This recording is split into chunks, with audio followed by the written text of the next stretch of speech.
I need that sports encyclopedia. U.S. Steve Kim. Got Trent in the cut. Yeah. Where you at, man?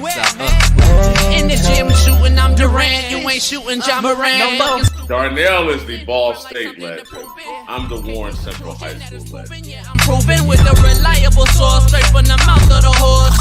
Smitty and JB and Smitty from West Coast to Yost. I love talking ball. It's nice to connect with guys that are like-minded and just are real and genuine. Better stay in your lane. Hop into you are fucking insane. Dude, what? You just will not give this guy his flowers. What is wrong with you? Oh, you must have thought I was a bitch. I am him. Use not it. What's the topic? With your logic when I flow. Big Komodo, how it's talking. Gotta get back to letting the baby cry a little bit to see if they can soothe themselves. That's a bar. Issues get pressed so past it don't get sacked like bags and baggage. Smitty and Jason Brown killed it, yeah, it's a rap. We what the game's been missing, we switched it and filled the gap. I identified him after his third fight and I said that guy should be a star. I'm so proud of the show, bro. The gap, Smitty and Jason Brown. Coach JB show.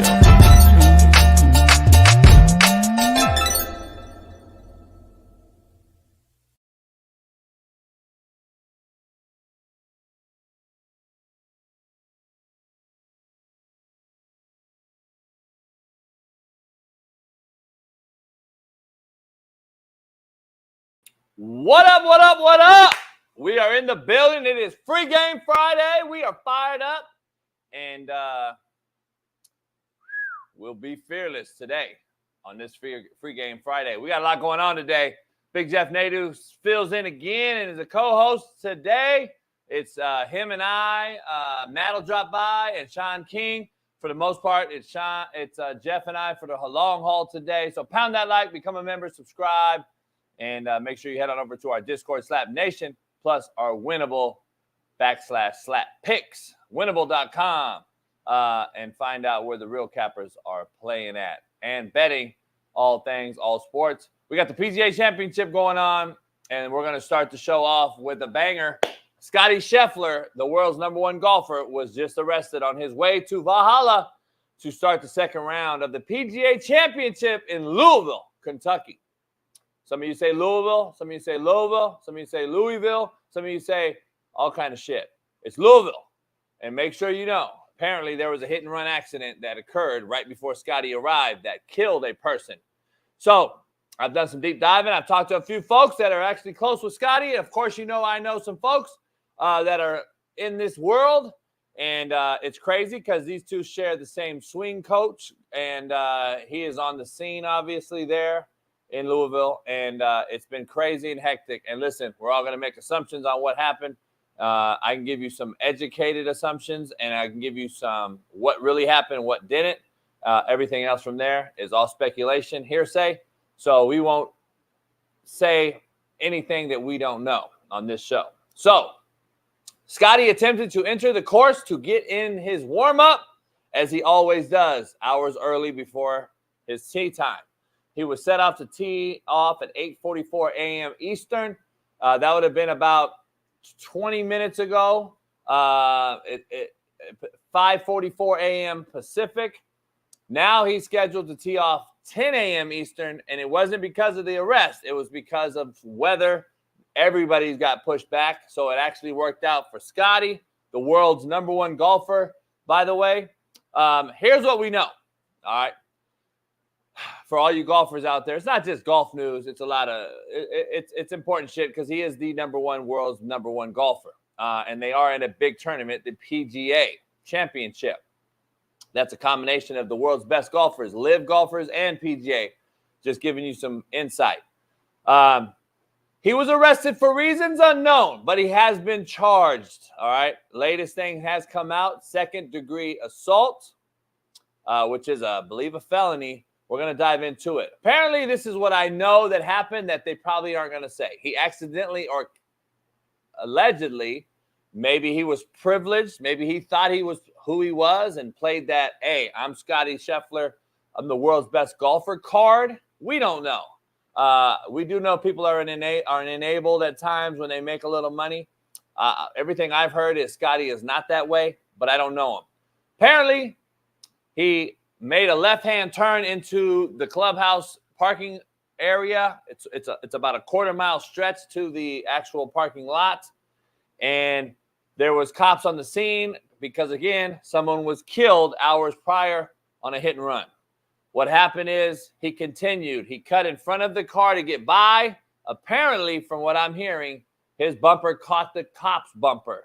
He drugged the cop car several feet before stopping, realizing what had happened.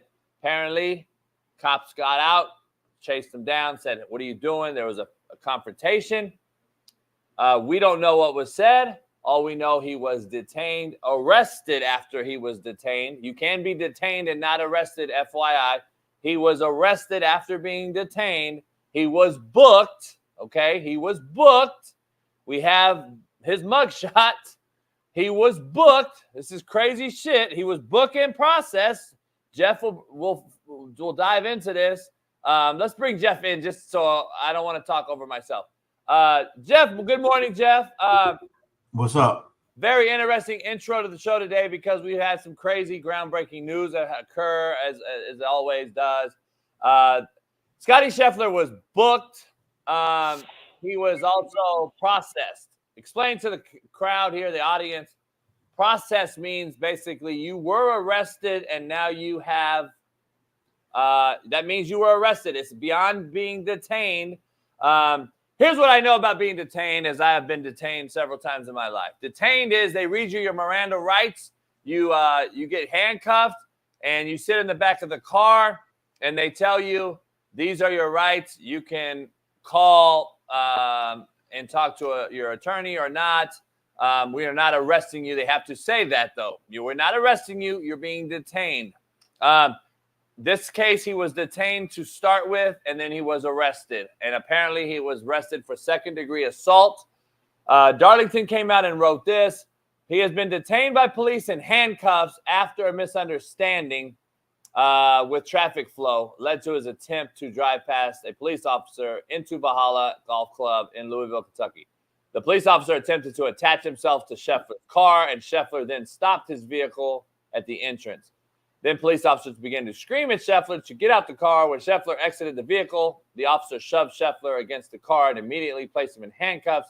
He is now being detained. All right, that was about an hour ago. He has since been released from the police station after processed. What is the difference? Process means you are officially charged, correct? Before a court, of course. Yeah, it was official. Yeah, and then he's processed into the jail. They put the uniform on him as they showed you in the mugshot, and he'll book his way out through paying the bail that they give him. I would think he'll plead it down. The assault thing will be thrown out probably. It'll just be traffic shit. But I mean, put yourself in the position of the police. Okay, let's say I'm a police officer there. I don't know who Scottie Scheffler is. I don't follow golf. I don't know nothing about that. And again, there was a crime that resulted in a death several hours before. I think we have to remember, like, we've heard a lot of athletes say, you know who I am? You know who I am? That doesn't mean you can break the law, right? And this is stuff where he blatantly broke the law. When I was a kid, JB, I was detained like that. I was detained a lot crazier than that. They thought I was a murder suspect when I was a kid. I was with my mother in the car. I was 17 years old, and they detained me, and it ended up I was the wrong person. But in this case, it's way different. He actually committed a crime and thought because of who he was, he could just go around everybody. So, hey, something like this happens, Jeff. Second round of a major tournament, which is one of the four majors. The fifth being not a major, but we call it the major. TPC. You throwing your money at Scottie Scheffler, the world's best golfer, who's won more tournaments this year already than anyone? Or would you say his head's not going to be in it? I'm taking my money away. No, I think what we'll find out is this is not when it's all said and done, this is not a particularly serious case. I mean, that assault thing. Yeah, he's not running from a murder. It's not OJ getting out and being able to play in the game. Yeah, it's not like he was caught with cocaine or something like that or whatever. No, I would actually probably bet him a little. I'd probably be a little bit more interested in betting him, to be fair. Yeah, he might take the world. I'm pissed. Let me ask you: is this a case of enabled, entitled? Absolutely. I'm worth hundreds of millions of dollars. I'm the best golfer in the world. I can go by.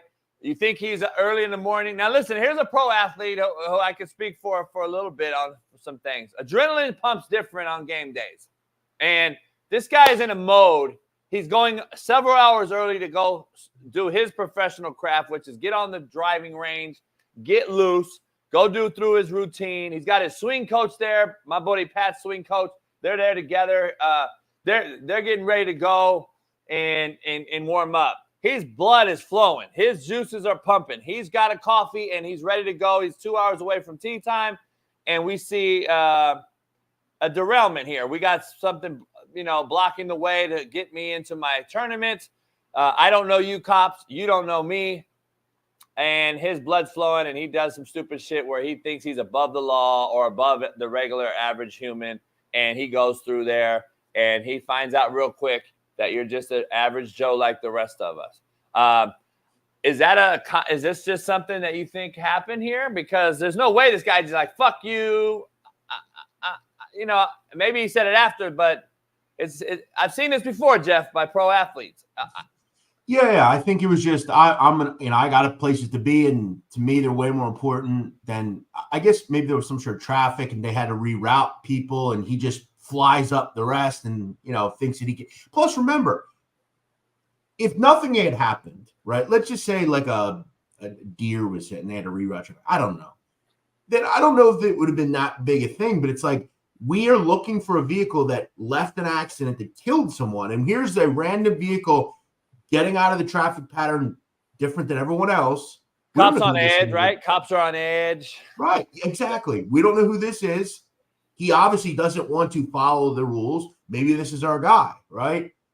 And, they get him out. They don't know who he is. Look, I think looking back, I'm sure he'll probably try to why did, you should have known, whatever, but. He'll donate to a police fund. Sure. He'll do some things. Breaking news.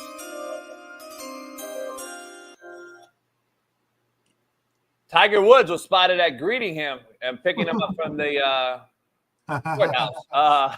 Tiger Woods picked up Scottie Scheffler from the Louisville Police Department.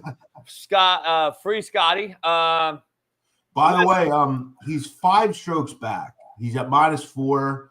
And he's 12th, sitting in T12 right now. I mean, he's way behind the leader, Scheffler, who's at -9. By the way, we don't have the doorbell ring. Do we have a doorbell ring to bring Bailey in? Ding! Bring Bailey in. Bailey, let everybody know, Bailey, real quick. Let everybody know, Bailey. I placed some money on some certain golfers, and you call it a lottery ticket because I bet crazy. It's kind of a lottery ticket, but so I can win up to what? 900 grand? Oh yeah, you can win 900 grand. Listen, everybody out there, I'm not going to tell you who I bet because I got some little insider information on some things from some pro golfers that we've discussed. So, but Jeff, I have a certain somebody winning it that's not Scottie Scheffler, and then I have 10 certain people in the top 20, and the odds are through the roof. And right now, I'm looking pretty good, actually, through round 1. So we're gonna keep everybody informed. Bailey, we're gonna bring you back on the show later to talk about your Seattle Seahawks. Best. Good to see you. You're not very pleased about. We're gonna dive into that with. Well, I will say, JB, a wild move by you to talk about a parlay you have after day 1. I know, that's what I'm saying. I'm like, fuck it. I've already bet it anyway. It's no. You're like me in horse racing when I have 5 different races and I hit the first 2 and I'm like, oh my God, I had a big odds in the first 1 or 2. I'm going to hit this thing. And then the next one comes out and I lose. I only have one. So I have 2 separate ones. I have one with my top 20 finishers. Do you have Scheffler on it? On my top 20? Yeah. Yeah. I mean, he's fringe, like he's in the top 20, but he's, Yeah, it's day 1 though. Now let's see if he has some nuts and guts today. If he falters today, I've lost all respect for Scottie Scheffler. You got to be a gangster, Scottie Scheffler. You got to be able to get arrested and fucking go ball. My thing is but I have a certain somebody who was plus a lot to win the whole thing, I got a good feeling about. So we'll see. So there it is. Bailey. But what I'm trying to understand about him teeing off, he has to tee off at what you say, 10:30. Yeah. I don't know how would that happen, because when you get booked into a county jail, you're then categorized and they put you in a cell, and then by the time the process figures itself out, I mean, you still have to you have to go to a preliminary hearing. I don't understand. Nah. You can get released on OR, which I believe he was. Remember, he's got the world's best lawyers. I'm sure that. But what I'm saying is that still takes time to do, though. Yeah. He was arrested, so we got a mugshot on him, and obviously now remember though, I've been arrested in certain podunk states and cities. They're not LA, Atlanta, Chicago. These are there's very, very few people that got arrested at the time he did this morning in that size of city. In LA, he's stuck there, and lawyers are trying to scrap and find a way to get him out. And it's going to take a while to process that dude. It took me 24 hours to get processed in LA County when I was younger. So obviously Louisville, not a very big place. Probably not a lot of action. To all you fucking people sticking up for this guy, if this were you and you had to go to work, damn well you wouldn't be getting out real quick like he is. So just remember that. No, we'd all be in there right now. So yeah, just remember that when you. And that's what I'm saying. You got a lawyer. You got big time people in your corner. Hey, get me the fuck out of here. Let's go call the judge. We know people in Louisville. This is where a fucking major golf tournament is. I'm sure the judge there is a member of Valhalla. Let's keep it real. There's a lot of these things that happen. And Scottie's already out, and he's warming up as we speak, I'm pretty sure. Listen, he has no record. He's got no criminal prior offenses. They saw him, and they found out who he was real quick. He's not a threat to nobody. They know what he was doing by that time. The news was already out on every fucking news channel, probably that they're watching in the goddamn cells themselves as cops. With their donuts, they got ESPN on, and they're like, "Oh fuck, do you know who you arrested? You fucking slapdicks! Holy shit!" The officer probably got fired today. He's out of job now. No more police now. By the way, speaking of the law, have you seen on TikTok? It's been viral a lot recently. Have you seen this lawyer that's going viral on TikTok? A lawyer? This guy Jayoma. Have you heard about this guy? No, bro. This guy he's one of these lawyers that'll get the criminals that he gets off it. He'll be like, "Who's the best lawyer?" And they'll be like, "Jayoma," and he'll say, "What'd you do and what I get you off for?" And it's always people that assault of a minor, really bad people. And he's so happy. He's like, "Look, I'm getting all these people off." You got to get this guy up. Maybe someone's seen it. It's crazy. The guy's super proud of it. Hey, I got something that's on the Scottie Scheffler. We haven't even started the fucking show. This happened. We wanted to get it out there to the people that did not know about the Scottie Scheffler thing. And I want to finish the intro to this with Jeff.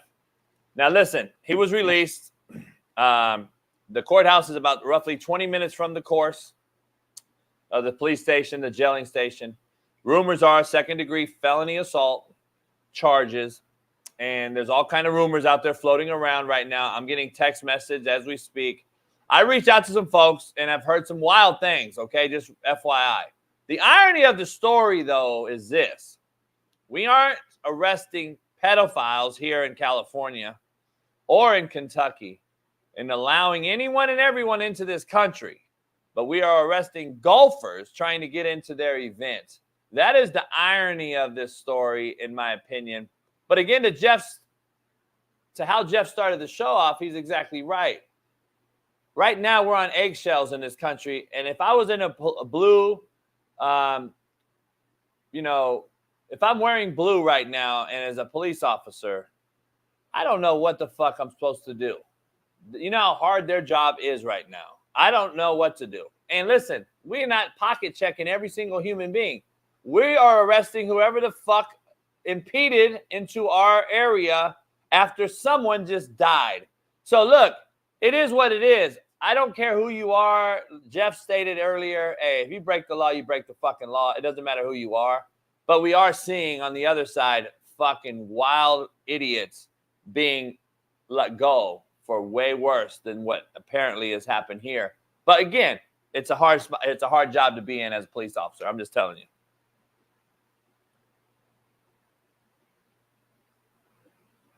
Well, my fault. I think there are certain cities that have decided we're not going to prosecute anybody. Philadelphia, LA, places like that. But most cities still believe in law and order. I would be curious, where is this in terms of Louisville? Is this in Louisville? Do they have Louisville? Yeah, police it's right outside Louisville. Yeah, it's right outside Louisville, Valhalla. Okay, so it's Louisville Police Department that did this. Yeah. I mean, Louisville's not Independence, Kansas. I mean, No. It's decent size, but it's not Chicago, LA. But I think in the end, this will just be simple traffic violations, and that'll be that. Yeah, I agree. Let's dive into the quote of the day, brought to you by betonline.ag. What up, man? The real Coach JB here for the Coach JB Show with Big Smitty. We got a proud new sponsor, of course, for the second part of the year, and that's BetOnline. Continue to be your number one source for all basketball wagering needs, including pro and college hoops throughout the year. March Madness is here. Join us every Monday and Friday with Jeff Nadu as we will pick them and up-to-minute odds, stats, and trends. You can follow your favorite team's path to the playoffs with in-game live betting, contests, and all the best player props. Experience the world's best wagering platform anytime from your desktop to your mobile device. Head on over to BetOnline today. Become part of the team and remember to use promo code BELIEVE, BLEAV, for 50% off plus welcome bonus on your first deposit. BetOnline, where the game starts. Peace. All right, Jeff. It is Free Game Friday. Did you read the private chat? Is that? Yeah, we could talk about the Preakness a little bit later. I'll definitely throw something out. I mean, second leg of the Triple Crown. Obviously, you have an opportunity. Mystic Dan is in this race, the winner of the Kentucky Derby, so he has a shot at a Triple Crown. Real quick, JB, you got to play this clip that I threw in the thing. Look at this guy. I get he's a lawyer, but come on, man. What are you charged with? Indecency of a child. What were you charged with? I was charged with child endangerment with a kid, 12-year-old, on top of my truck. And what were you charged with? And what were you charged with? Sexual assault of a child. And what were you charged with? Serious threat. Minutes. All right. And what were you charged with? Indecent exposure, playing with my junk in front of a lady. He's super proud of it. He's just releasing these fucking lowlifes into them. I know that. I get there's lawyers, but do we really need you to promote? You know where that guy is from? Because I want to make sure before I say I know that motherfucker. I think California. I believe. I guarantee it is. I know that Asian dude. It's either California or Florida. I know that dude right there. I'm telling you right now. I know that weirdo fuck. He's one of these young cats that. Sorry, Texas. He's in Texas. I'm telling you, I know this fuck. He's a California dude. Yeah, I don't know, man. That's something that to me, this is the world we live in, Dan. Fucking TikTok and going viral is more important than keeping our streets clean and safe for the kids. I get there's criminals that get off out there. Do we really need you to do the whole show it? Yeah. Throw it in our face celebration after? Yeah, I don't know. Let's start with the quote of the day, man. This has been a crazy, wild start to Friday. This is Free Game Friday, though. Quote of the day. I'm too busy working on my own grass to notice if yours is greener. Quote of the day brought to you by BetOnline. I am too busy working on my own grass. I don't care about how green yours is. I don't even want to look over there. I don't really give a fuck. I think you have turf. I got turf, motherfucker. I don't care about your grass. Contrary to belief, brought to you by Prize Picks. Head on over to Prize Picks and use the promo code Coach JB. I learned to give not because I have much, but because I know exactly how it feels to have nothing, contrary to belief. That's why I've always given. This is what I do. I don't care about having money or not having money, regardless. If I was broke, I'm still giving you my last, especially because I don't expect a return on my investment. There's just, if you expect shit, you'll never give shit in the right way. I just learned that through life. Let's dive into the rundowns, Jeff. Scottie Scheffler, we know the world's #1 golfer, has been arrested and booked on what seems to be assault charges as he was ready to start round 2 at Valhalla in Louisville, Kentucky for the PGA Championship, one of the biggest majors out there.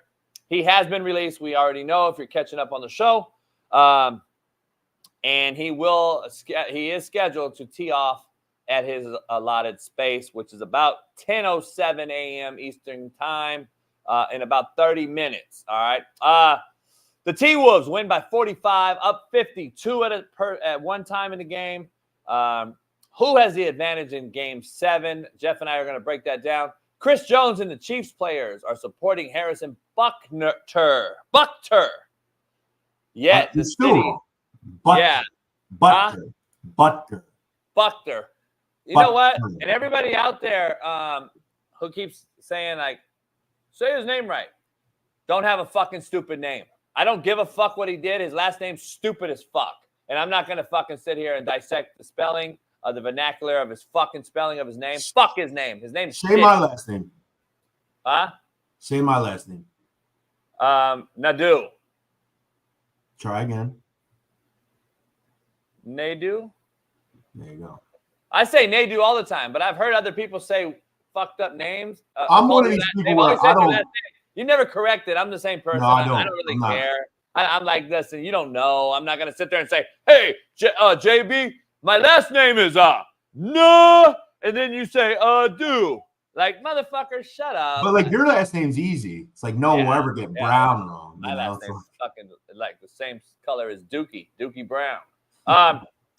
So, listen, T was up 45. Who has the advantage? Jeff and I are going to break down. Chris Jones and the Chiefs are supporting Harrison. And yet the city of Kansas City and all the Karens on the left had a petition signed with over 100,000 signatures on it to rid him from the NFL. It is absolutely comical. We're going to dive into that. The NCAA can be getting rid of walk-ons, and the NFL took Taylor Swift's concert dates into account when scheduling this season's games. What in the holy fuck are we doing? And by the way, Harrison's jersey is #1 seller since his speech at Benedictine College. But before we begin, which we already have, we got a lot going on. I'm going to put that jersey on my fucking website, by the way. Fuck it. I'm going to put that jersey on my website. I'm going to put Slapdick Buckner on the back. Say, fuck it. #1 seller. I knew that. Hey, controversy sells, Jeff. You and I just talked about this. We just said all publicity is good publicity. Fuck it. And listen, 100,000 petition for 100,000 signatures is not getting him thrown out of the NFL. But what I do find ironic is that the city now is going to be charged or sued. The Missouri Attorney General Andrew Bailey says he will be taking action against Kansas City for doxing, which Jeff brought up yesterday, Chiefs kicker Harrison Buckner last night. He said he will enforce it. Break down what doxing is and why this is an issue when you're a public figure. Well, doxing is essentially releasing someone's personal information, where they live, their children's names, any personal information that, look, here's the thing about doxing. I can find out anything I need to know in you in 30 seconds if I have your first and last name. It's that simple. But most people can't do that. They don't know where to do that. Plus, it's not essentially just finding out where they are, but then taking it and putting out on a public forum and addressing it publicly. So like saying, hey, I hate LeBron James. This is his address. This is all his other personal information. It is a crime, and people do it on the internet as a way to like get at people. And what it can lead to is swatting, things like that, which can be really bad. You know what I find ironic, man, in this whole thing? Bailey, I don't know if you can find Kelsey when he did his commencement speech. But Travis Kelce downs a fucking beer on stage and is glorified for it. Like they fucking said, oh my God, Travis Kelce's the coolest thing since sliced bread. He downed a beer on the stage. And then this guy goes out there at a Catholic university and preaches Catholic faith and how they operate in their church and their household. And now he's being villainized. He's being fucking castrated and ostracized. They're trying to get rid of this motherfucker. It's ironic. I think the one thing that we find here that he did that I think really bothering people is they believe he attacked women as a whole. And I think that's the plus. Look, I think if Taylor Swift's not connected to Travis Kelce, I don't think this is a bigger story. I just don't. I think a lot of the people pushing this shit are fans. Yeah, they don't like it. I said the same thing. Here's Travis at Cincinnati.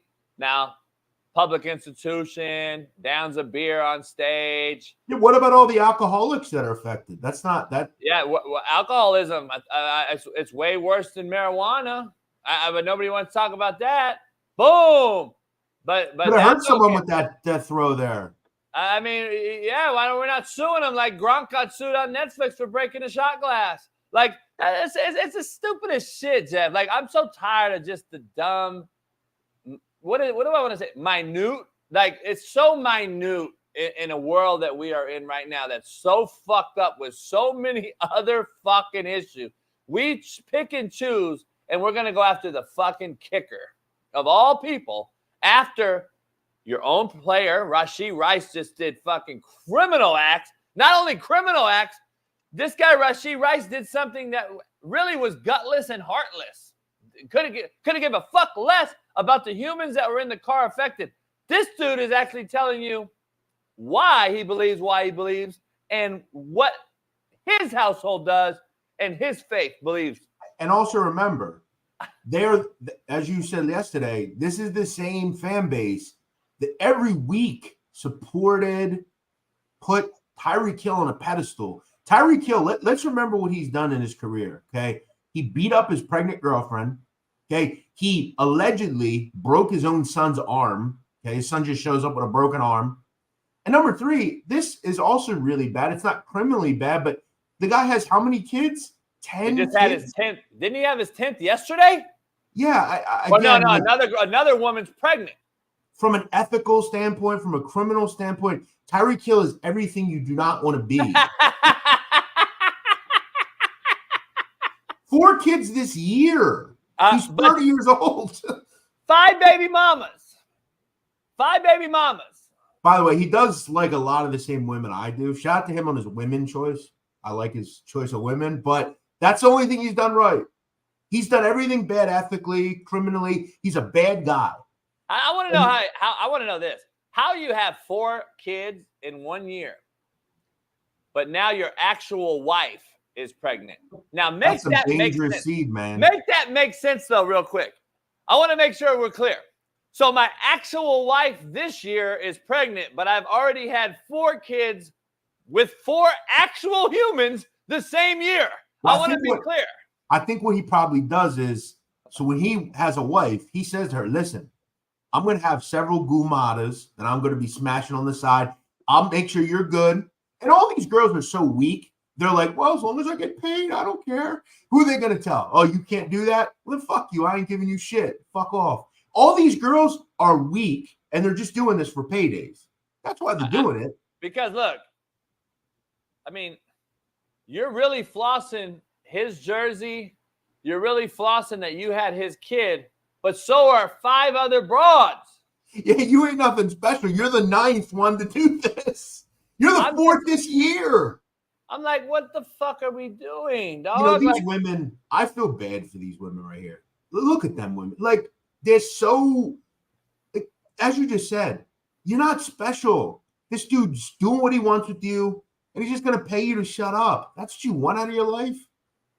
This is all you, and then we're going to prosecute the guy in public opinion that pushes against this. Marry, have a kid with a husband, Continue the ideals. All those kids you just showed, I mean, they're going to have a volatile life their whole life.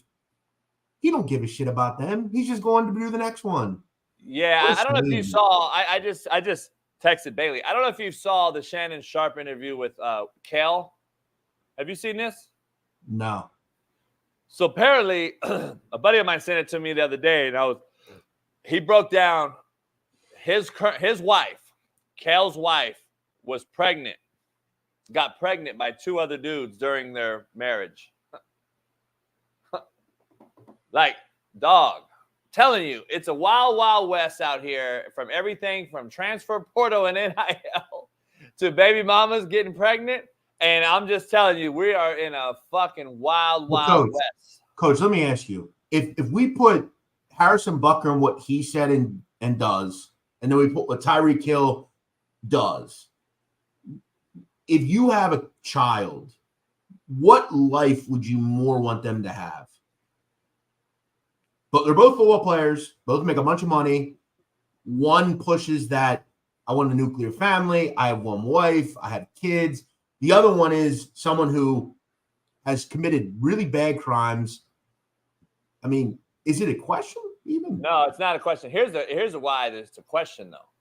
Because the people that are attacking me on Instagram, and they go right to, oh, JB, you're a Trumper, you're racist. and all the real ones out there are like, you fucking idiot. These are brothers telling other brothers, like, you don't know, JB, you're a fucking clown. So even if you were a Trumper, what would that matter? No, it doesn't matter. It wouldn't matter. Yeah, I'm not a Trumper, but it doesn't matter. Here's the thing about it, though. Like, here's what's crazy.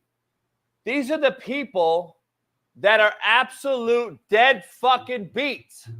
That is why they're attacking me and coming out there after me or whoever goes against their comfort zone or narrative. These are deadbeats. These are the fucking humans that condone this type of shit. Karras and Buckner went against the grain of the fucking nobodies. So when he said, I want my son and family to be raised a certain way, so I'm not worried about them out here doing stupid shit when they get older, it goes against the narrative of all these deadbeat fucks out here who could care less about their own kids or have 4 and 5 baby mamas. They don't give a fuck. That is the guys attacking me and everybody else. So, because this is the era we're in, Jeff, social media era, where these motherfuckers are scared to tell the truth. And when the truth hits you, guess who it hurts? All the fake deadbeat nobodies. And it's funny you say that, because Martez Graham and King David Cartel, remember who you were supporting. A man who beats up his pregnant girlfriend. That's the hill you want to die on. You too? Go ahead. But I'll support the guy that doesn't do that. You know? Fuck out of here. Let me ask you, Martez. You want your daughter to grow up? And I don't know if you have one. You want your daughter to grow up and be with a guy like that has 6 different mothers alongside her? You want that for her? They do. What a shame. Take a listen to this. Fucking idiot. In context. Telling me that the baby that was aborted wasn't mine. You are immediately married within a lie already. Yeah. You know what I'm saying? So the marriage was never the same after that, was it? No, it was. This is at the beginning. You know what I'm saying? This is right at the beginning. And so within that process, she probably should have kept that to herself. And well, I'm glad she didn't. And so within that process, with that being known, it was just like, yo, with even in being, the pregnancy, she almost died within the pregnancy. So that was a hard time too. Right. It was a lot. It was other times she had gotten pregnant, other things, and.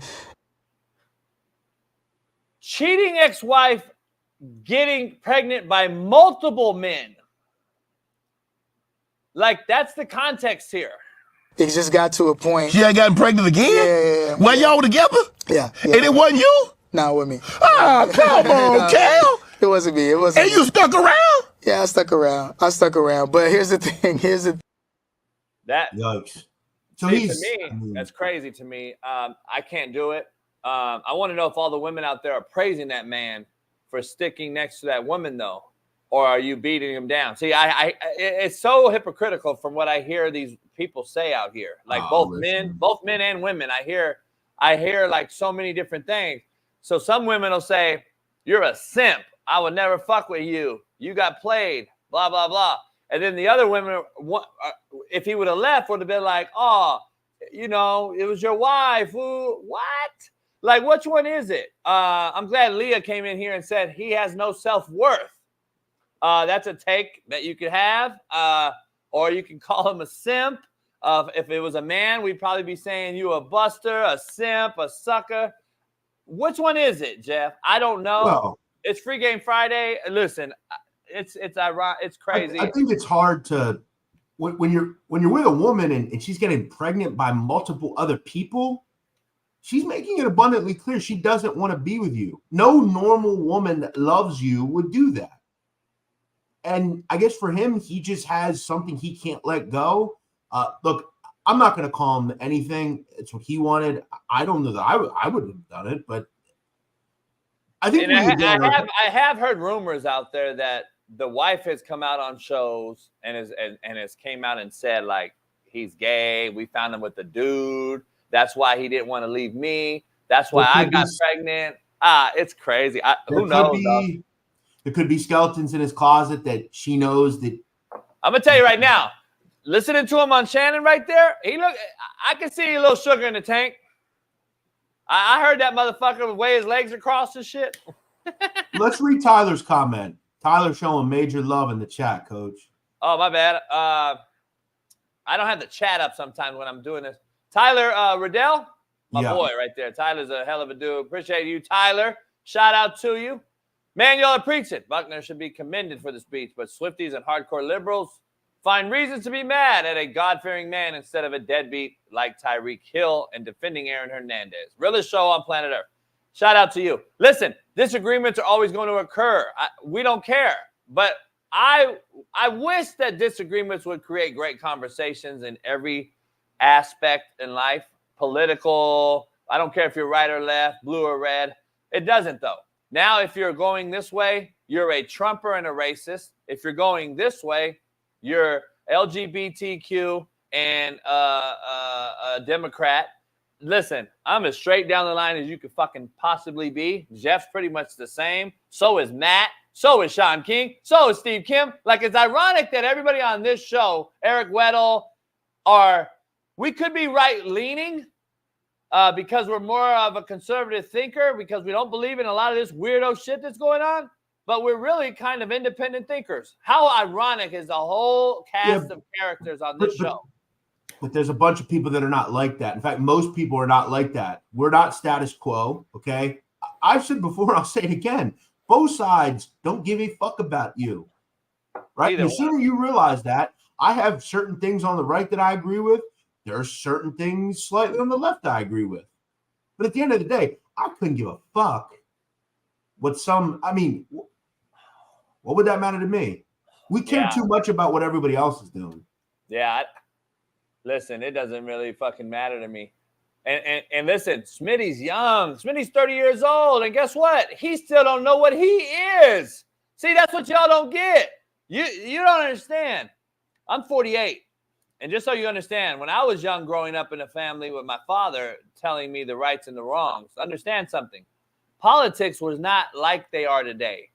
Democrats were broke people. We were actually more of the conservative thing. When I was growing up in the 80s, conservatives were actually Democrats who were actually middle class, grinders, drug through the mud, the core of the country. Now, you're talking about Democrats being a completely different ball. Like, it's a whole nother world. These aren't the Democrats that I grew up being. No. I grew up a Democrat, bro. My dad was broke. We were classified Democrat because we were fucking broke. That is what it was in the 70s and 80s. Nowadays, the Democrats are the rich, weirdo, bougie fucks. I'm telling you, the shit has changed. Y'all just don't want to agree to it or believe it, but it has changed. I mean, look. Coach, read this one comment. Martez Graham. Tyreek can afford to have all the babies he wants. Are you this stupid, Martez? Serious? Yeah, he is. Martez, you realize how this works, right? You pay if you make more money. They judge on how much money you make. Times that by 10. Why are you trying to make this a normal thing? This ain't normal, dude. Idiot. By the way, Martez, we're going to put you out here on blast. You don't have a profile picture. You're always the people hiding. The ones that come out and defend dumb shit is why what is he even talking about? He's a nobody. Martez is a nobody. And let me break down why he's a nobody. Because he has no clue. He's probably 21 years old who has a fucking clue. He's in here because he watched Last Chance U and jacks off to my videos. And let me be honest. Let me be clear here what we're talking about a guy like this. And this is what, unfortunately, this is what riddles America. I got a buddy who has 16 kids by 16 baby mamas. He played in the NFL. He got hurt. And do you know that he has to move and so very carefully because he'll never make a penny in his life towards savings or towards having a life of his own because he will be paying 16 kids as baby mamas times 18 years. Yep. And each one of those kids are born different years, by the way. So, but I don't know. Maybe when he's 65, all the kids will be fucking. And the most important thing is, when it concerns money, yeah, it's a lot of money he's going to have to spend. How the fuck are you going to be a father to 10 children that don't live with you? You don't know where the fuck they are. I mean, it just doesn't even make sense. And listen, what person would want that for their life? Martez, listen, what are you talking about, bro? He doesn't know. And this is the crazy it's part. Insane. You sound like a fool. The problem is the truth, regardless of who it is coming from or towards who it's towards. This is my homeboy I grew up with and love him to death, but he's a fucking idiot. And he's known, I've told him this. You telling me you can't pull out, motherfucker, or put on a Jimmy or not fucking fuck with 16 broads? 16 kids by 16 broads. Now, you tell me that that's not a fucking degenerate gambler. And they all look the same. Like, all those girls look the same. And I'm talking about my friend who I've told this to, 16 by 16. Yeah. Tyreek has 10 by 5. And remember, too, like P.J. Washington pays his baby mama $200,000 a month, supposedly. No, that's nothing. Look at Shaun Kemp. Look at fucking, what's his name? Juwan Howard. Look at all these fucking dudes that had a ton of kids, bro, they're done for life. They go into their mediation again 20 years later, trying to restructure their monthly fucking child support payments because they're $300,000-$400,000 grand a month, and they're not in the NBA no more, Jeff. They're not making $200 million either. I'll tell you what, Tyreek Hill makes a bunch of money now, $30 million a year. How much is that after taxes? Let's say 17, 18. Throw in the fact that he has a bunch of other shit he's got to pay for. And it ain't just 1, 2, 5, 7, or 8 kids. It's 10. 10 kids. Why?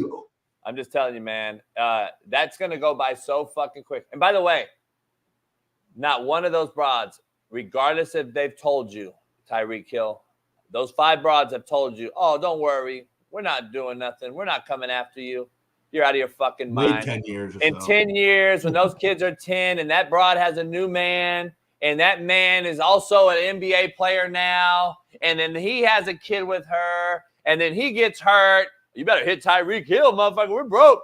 And dog, I've seen it. I know how it works. You fucking idiots. You think that this broad is not going to stay in the limelight and go fuck with an NBA or an NFL other guy? This is what she knows now. The money's already hit her bank. She knows nothing but big money. She got taken out the hood, and now she eats crab and lobster, homie. She's not going back to Fat Burger, contrary to your fucking belief. So get used to this is what the deal is. This is what happens now. Now she's going to chase that bread for eternity. So it is what it is. You motherfuckers think you know. But remember, again, the moral of the story is, but we're not going to persecute that guy. We're going to persecute the guy that's trying to push having a father for kids, you know, a nuclear family. We're going to belittle him, though.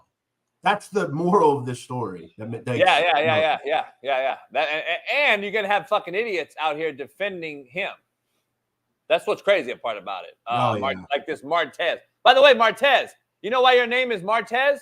Because you don't know your daddy, motherfucker. Your daddy was a mixture between Marquez and last name Martinez. Motherfucker, you don't know your last name or your first name because you don't know your goddamn daddy, motherfucker. That's why your name is Martez, motherfucker. You don't even know who the fuck birthed your ass. Your daddy should have pulled up, motherfucker, and I probably should have. Anyway, let's move on. I got to dive into something real quick. The Timberwolves, we haven't even started the show. We're already in it, and it is what the realest show on planet Earth. Make sure you pound the like. The Timberwolves give out an absolute mollywop. We used to call good old-fashioned ass whipping contest, Jeff. That's what we used to call that. There's nothing really you could do against it. When it happens, it happens. You saw the sideline. They looked depleted over there when they were down 50. It is what it is. But what did you take away from that game if you even watched it? I just had it up in background noise because I was just sitting here watching actually had Amazon Prime on watching a movie, and I had that on the other TV because I'm like, dude, this is unbelievable. It just seems like they want to go back to Game 7 before the tip-off. And they were up 9-2, by the way. The T-Wolves were down 9-2, and it seemed like, boom, it was over from there. They went on a 28-2 run, and then after that, they had another 24-0 run. They had a 26-3 run. You don't have runs like that in the NBA. 3 consecutive unbelievable runs. Guys like McDaniels contributed. Here's a poll question, Jeff. Can this young T-Wolves team, drop it in the chat, in the comments, can this young T-Wolves team win a Game 7 on the road? They've won 2 there, we get it, but this is a different game. Game 7s are asshole tighteners, Jeff. They tighten the sphincter. Does that game yesterday translate or correlate into a Game 7 for either way? Does it hurt, demoralize the Nuggets who are champs? Which I don't believe it will. I think this game is just flushed down the toilet. It's a new start tomorrow. I don't think Denver gives a fuck if it was a 1-point loss or a 50. And then does it propel the T-Wolves and a young team to play like they did yesterday? I don't think McDaniels is going to shoot lights out in Denver. You know, the characters are going to change, Jeff. They always do. And it's about who's going to be the character tomorrow that gets somebody paid if they bet them. Or on Sunday, excuse me. I don't know. But listen, that was a good old ass-whooping contest, and Denver seemed very disinterested. And here's the point before you take over, Jeff. Murray is not healthy. I don't care what anyone else thinks. He hasn't scored 20 points in a series game this series.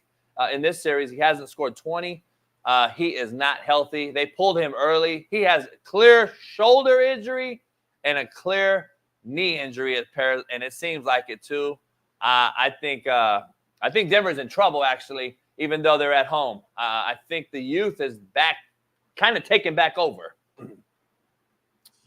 Yeah, look, this is what happens sometimes at Game 6s. You know, look at going into yesterday. They need to win 1 out of 2 games. You know, in the worst way, let's say if they don't win last night, you just go back and get a home game in Game 7. 31-14 at the end of the first quarter. Denver kind of mailed it in from there. I think Michael Malone essentially said, all right, let's see what we got. Let's prepare for Game 7. All we got to do is win. Let's get it done. And they did. I mean, one starter played over 33 minutes for the Nuggets.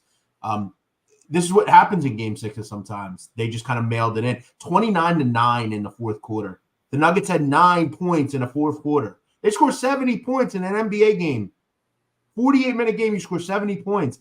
That's a clear quit. We don't care. Halftime, they were probably talking about can't wait for whatever Saturday or whatever it is. And what? We've seen what's in the NBA. They won a couple of Game 7s. Yeah, I'd be all over Denver in Game 7. Look, if the Nuggets lose, so be it. But I'm not fading Jokic at home, Game 7. I don't think we saw much of anything, and they're not going to give much away after last night. Yeah, I agree with you. Matt is going to hop on in 5. We're going to talk about the walk-on situations. I don't know if you saw this, Jeff. I don't know if you really know or dive deep into it other than the betting aspects of college sports, but apparently the NCAA is considering removing the ability to walk on, which Kermani McClain just did yesterday at the University of Florida. So this is very ironic, and the timing of this.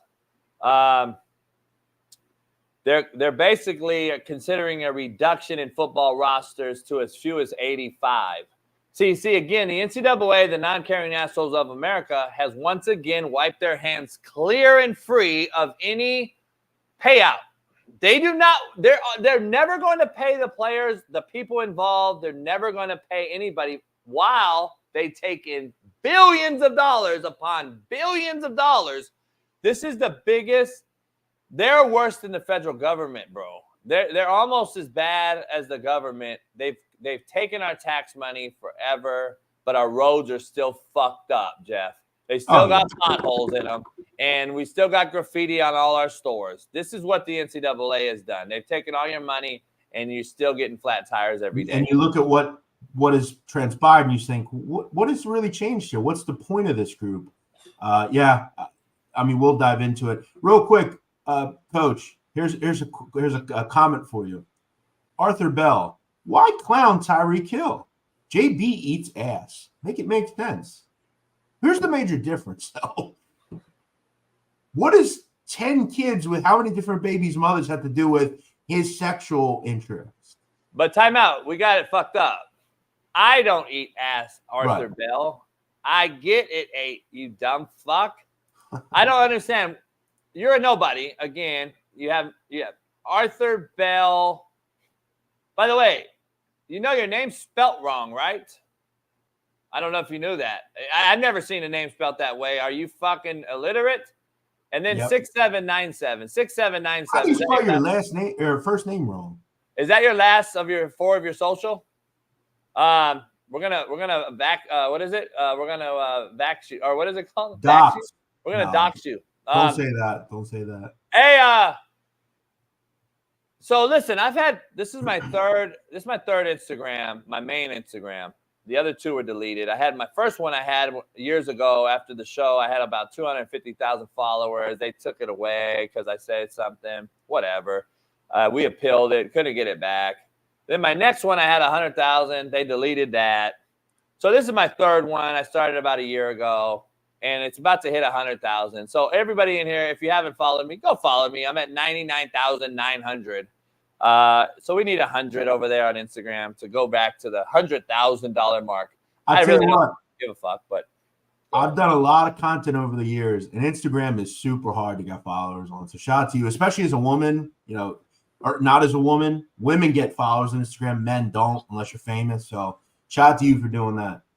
Yeah, man. I don't even do it right. Like I don't post like I should. I don't do any of that shit. And I think my TikTok is almost at 400,000, and I don't even use it. Like I don't even know what to do on TikTok. I'm actually shadow banned on TikTok, and I can't DM anybody. They can't DM me.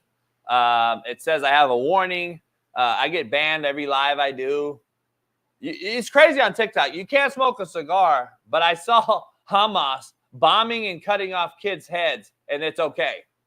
I'm like, what? Yeah, TikTok can allow that, but not smoking a fucking cigar? If you can get past, like, if you can figure out what TikTok you can and can't do, that's when you start to really, I think, roll with it. But yeah, you got to really be careful, man. Bro, I've had videos that I'll say like one word, and they'll take the video crazy, down. Bro. It's so fucking crazy. And you know what's crazy? The algorithms in China are completely positive.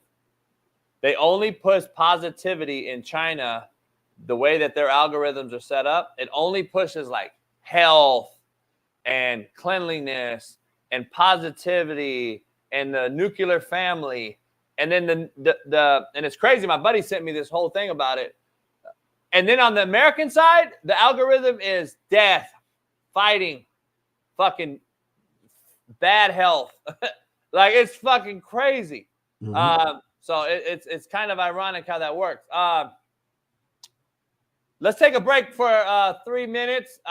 See if Matt joins us. If not, we'll keep pushing through. We'll be back in 3. We got a lot to break down. Some more Scottie Scheffler news as he is on the driving range getting ready to tee off. We got some Colorado news, and we're going to dive more into this walk-on NCAA take because Matt Rule makes some comments about it.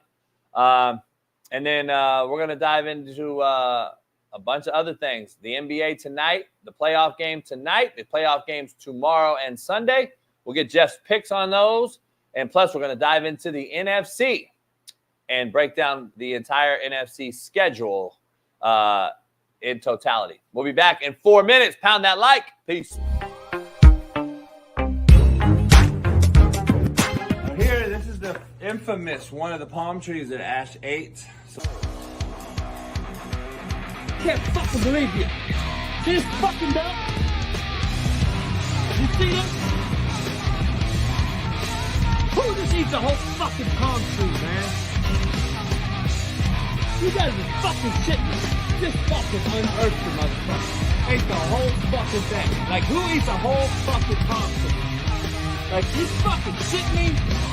Are you fucking shitting me? No shit. Now, who did it? I'm gonna look at the fucking camera. Who fucking did it? Sit down. Sit down. Sit. Sit down. Now, do we understand each other? Excuse me. There is no more fucking up palm trees. I'm tired of spending all this money, and now I've created a whole fucking barricade for you. So I don't want to have to dig this bitch out. I'm fucking dead. I'm old, my back hurts, I'm fucking stiff as a porn dick. Come here, sit down. Sit down. Boy, if you don't sit your ass down, now, you come over here with me. Come on. Here's what I had to do to fucking stop you. And I got a better, beautiful, bigger tree. So now, we are shitting in tall grass. Replanted it, bitch. Soiled it up. Put a little trellis in here. Put a bunch of fucking stones. Look like Stonehenge around this bitch. And now, Ash, are you gonna fucking try to dig this bitch out? Are you gonna do this? Are you gonna do this again? So I had to. Ash, remember this? Remember you ate this? Did you do this? He ate once. I put this little moat around it. And just a sitting area. Come over here. We got the plastic basketball court and driving range. So if I ever want to pull out the big dog, that's our net. All we do is just slap down our driving range, you know.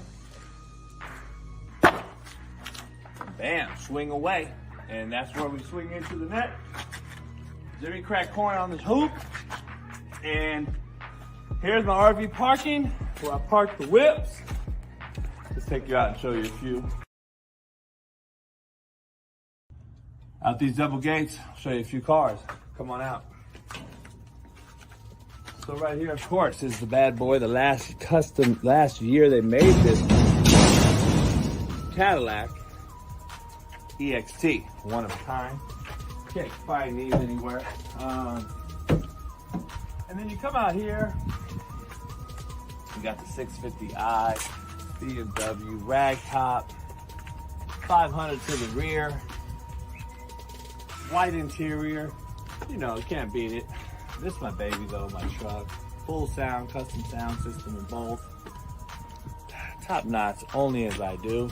And obviously, this is my crib. Oops.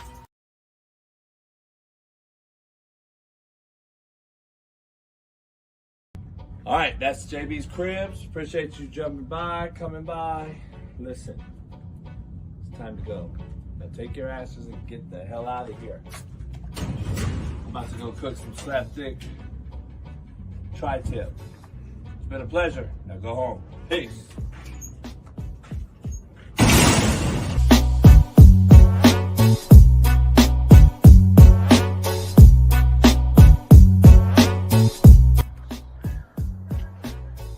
Get to look down on the property.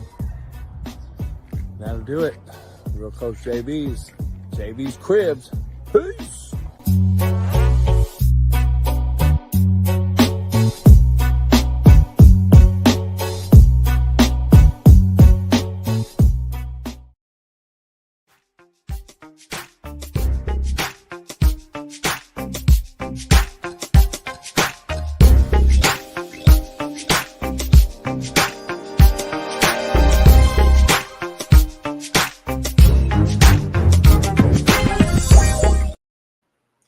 Man, I'll tell you what, that's a beautiful view you got there at the top of that little hill you got. Yeah, I'm thinking about building a deck up on the hill there on my slope because Yeah, it's that's such a big sweet. slope. Yeah, it'd be nice at night, especially the sunsets here are unbelievable. But somebody in the chat said, "I'll forever be stuck in the '90s." I miss the '90s. I miss the fucking '90s. Nothing wrong with that. FYI, I miss the '90s. It was so much better.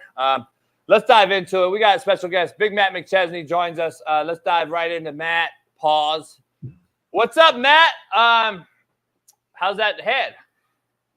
Good. Good morning. Happy Friday. Happy Friday. Hey, let me ask you something. Have you ever smoked the wrong end of a blunt? No. I just did on my cigar, and I got burned my lip, and I got ash all in my fucking mouth. So great job by me. How'd you do that?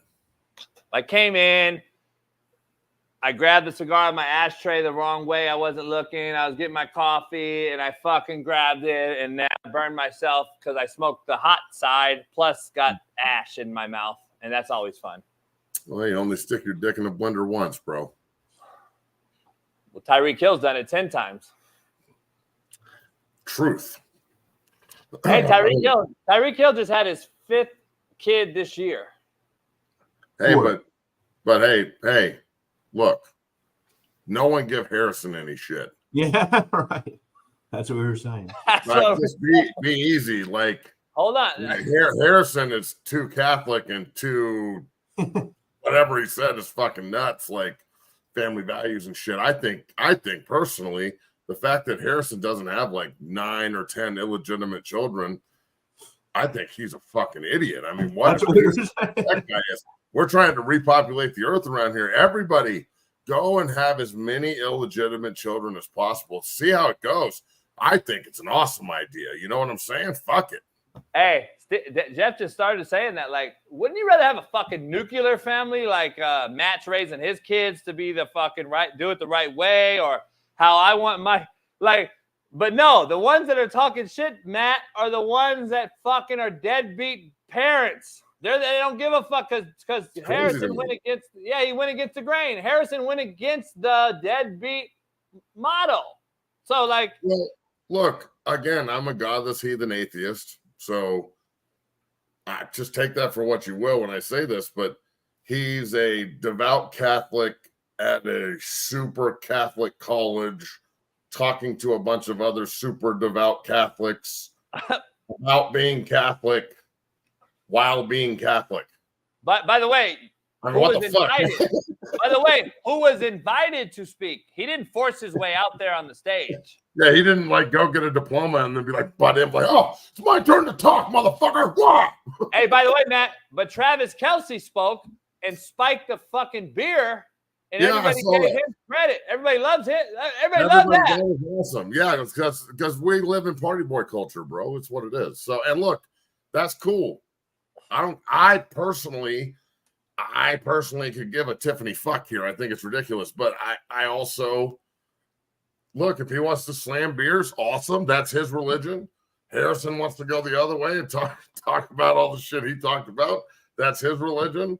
Look, man, there's a lot going on in the world right now, and I'll tell you, that's the least of my worries.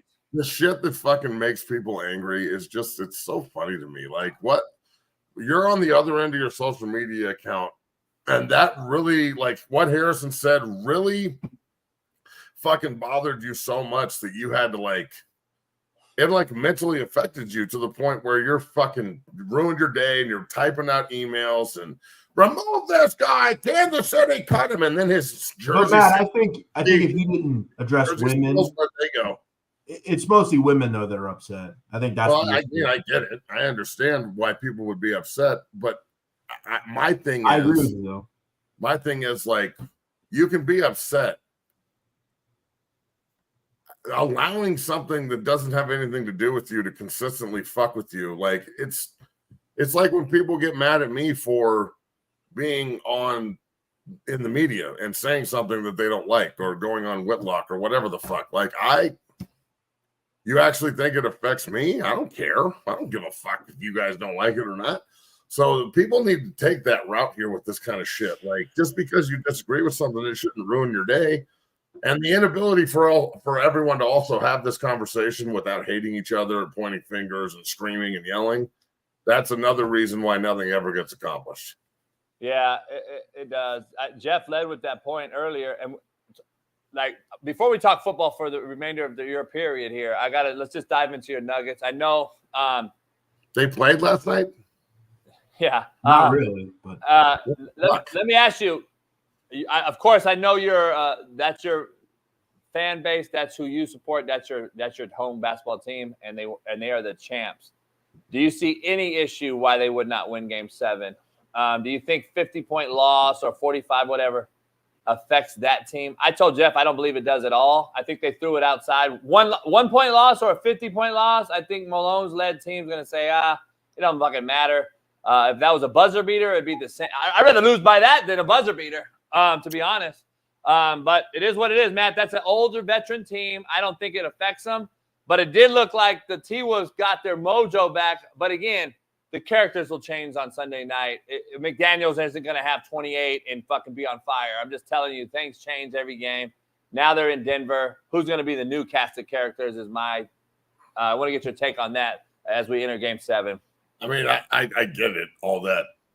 What, they lost by 45, and it was embarrassing as fuck. And that's the second time in this series that they've gotten just blitzed in 2 losses. So I understand it's 3-3, and Game 7 all comes down to one game, and they win this game, and it'll be the past. But that's bad product, NBA. It's bad. That exactly. Like a lot of these playoff games, like win, lose, whatever. A lot of the playoff games, the entire Nugget Timberwolves series, for as hyped as it was, these two are going to go after each other. Every game has been a fucking blowout. None of them have been competitive in the fourth quarter, other than maybe the first game. I think the fucking New York Indiana series is a 30-point victory one way or the other in every fucking game. Like the Boston Cleveland series, Mitchell didn't even fucking play because, I don't know, his labia was strained or some shit, or Sandy or whatever happened. But that's 4-1. The Mavericks OKC series at least is back and forth, and they're going at each other. That's a close series, but it looks like Dallas is going to win that, and that's the number 1 seed in the West. So I'm just saying the product right now for the NBA, for as much as I love it, it is dog shit. It is fucking bad. Great point, because Jeff and I brought it up yesterday. I don't know what Jeff's total feel is. We've mentioned it on shows before. Steve Kim and I said, this is the worst playoff series or season I've ever been a part of. Awesome. Besides Jeff's point, the 76ers and the fucking Knicks, and then the Lakers Nuggets, to be honest, have been the 2 best series. Even though Nuggets won 4-1, they were down in every one of those games in the fourth quarter. Lakers should have won arguably 2 or 3 of those games. And now that was at least a good series. We got to watch 2 buzzer beaters by Murray to win that series. And then the 76ers series was unbelievable. Since then, you haven't had shit. It's been a bad watch, NBA. I'm just going to keep it real. And I can't do it. Like every night, it seems like regular season basketball, Matt, does it not? Look, if Game 7 is competitive, awesome. Win, lose, or draw, I just want to be entertained for 3 hours. Yeah. I couldn't even fucking watch that garbage. But here's my point. So I want to get your take and Jeff's take on, you just said 3 hours. And I like fucking betting on games too. Like, I feel like I got fucking robbed last night putting $100 on that shit. For real. What the fuck, dog? You want us to bet on this fucking bullshit? Can anyone give a fuck enough to at least allow the bettors, because I know Jeff fucking feels the same way, guaranteed, to allow the bettors to, can you give us the illusion that we may have a chance to win? Well, it was all over after the first quarter. I mean, you knew right after the first quarter you were going to lose. And that's the shame about it. They just throw in the towel. I mean, what happened to down 31-14 and making some adjustments and fighting back in the second quarter, making it a 6-point game at half and making a run? They scored 9 points in the fourth quarter. I mean, that's that's just 9 fucking points. 9 points in a 12-minute quarter. Yeah. Nine goddamn points. That's all we had in one quarter. 9 goddamn points. Practice. Hey, look, hold on. Playoffs. Hold on. Let me ask you something, though. You said something very interesting, and I want to get Jeff and your take on this as a bettor. Because I know, Matt, you bet a lot, too. You said something interesting. 3-hour game. NBA games never used to be 3 hours, just FYI. And guess why? Because every single fucking play, we got some prima donna fuck. Replay that! Replay that! It was a fucking regular out-of-bounds play. Replay it! Every fucking play takes 10-minute reviews, dog. I'm so tired of it. I don't know how the casual fan hasn't just said, fuck this. I'm not watching this fucking instant replay every single play down full court. And guess what it does? The guy doing this, Matt, is back on defense and doesn't get back on defense because the rest of the team keeps going and he's back there conking to the ref, bitching and moaning.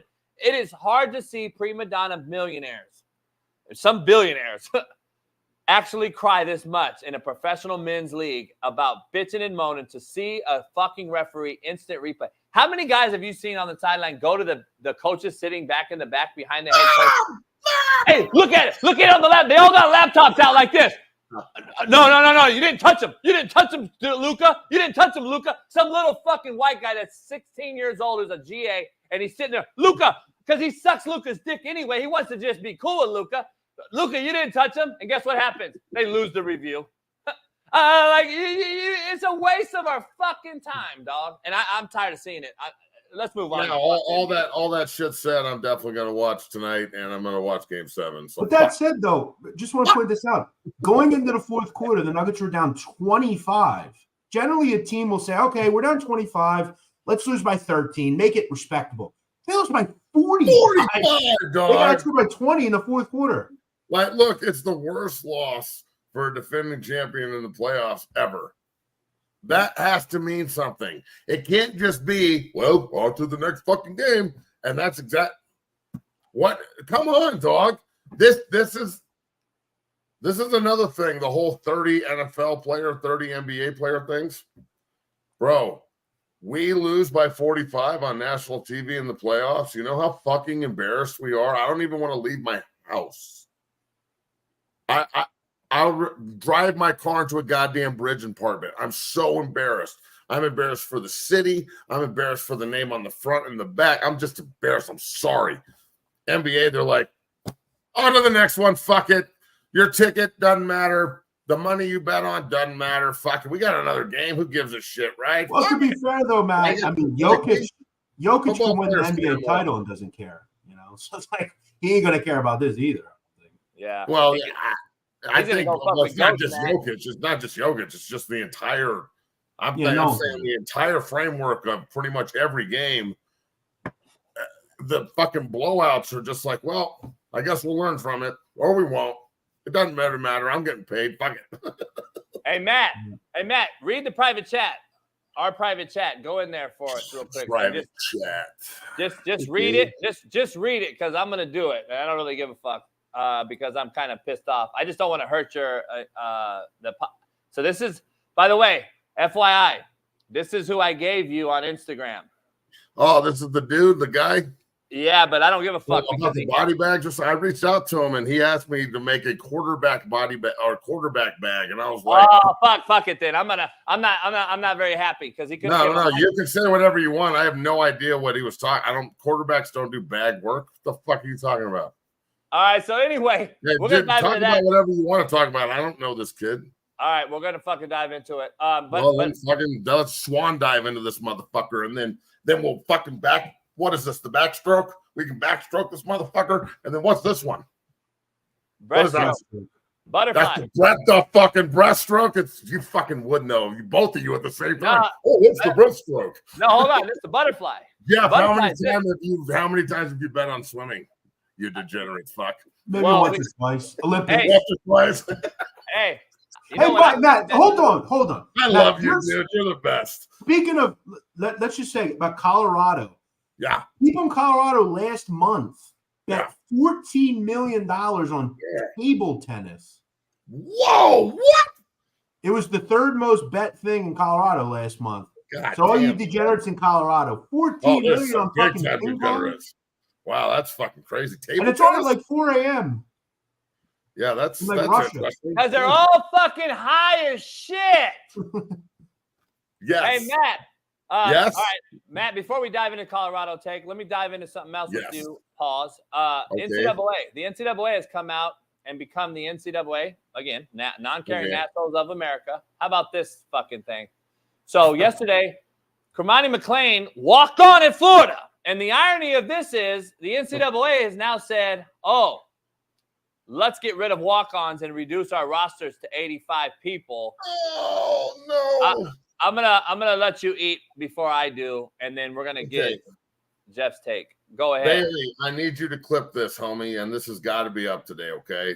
Hey, time out. Before you do, I want you to hear one person's take before your take. First thing to recognize is that, I mean, this is going to be decided by lawyers and not football people, so there's so many ramifications for it. Where's the money going to go? Is it going to be split 50-50 via Title IX? Is it going to prevent us from, being sued for, 10 years, 20 years, what's going to happen? And so there are so many questions. I think a model whereby there is revenue sharing with the players, seems fair.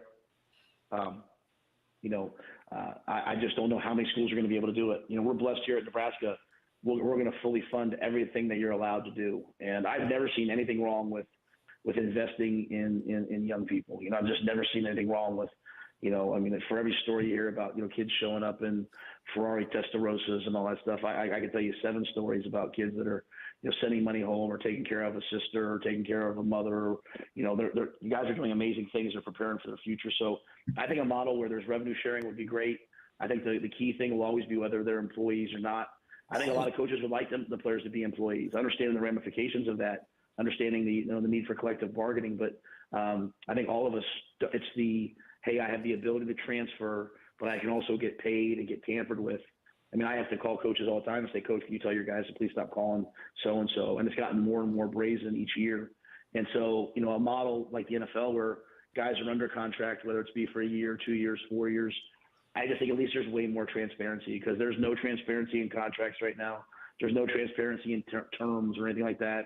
And I don't know if that's good for young people moving forward, not to have things written out and be done the right way.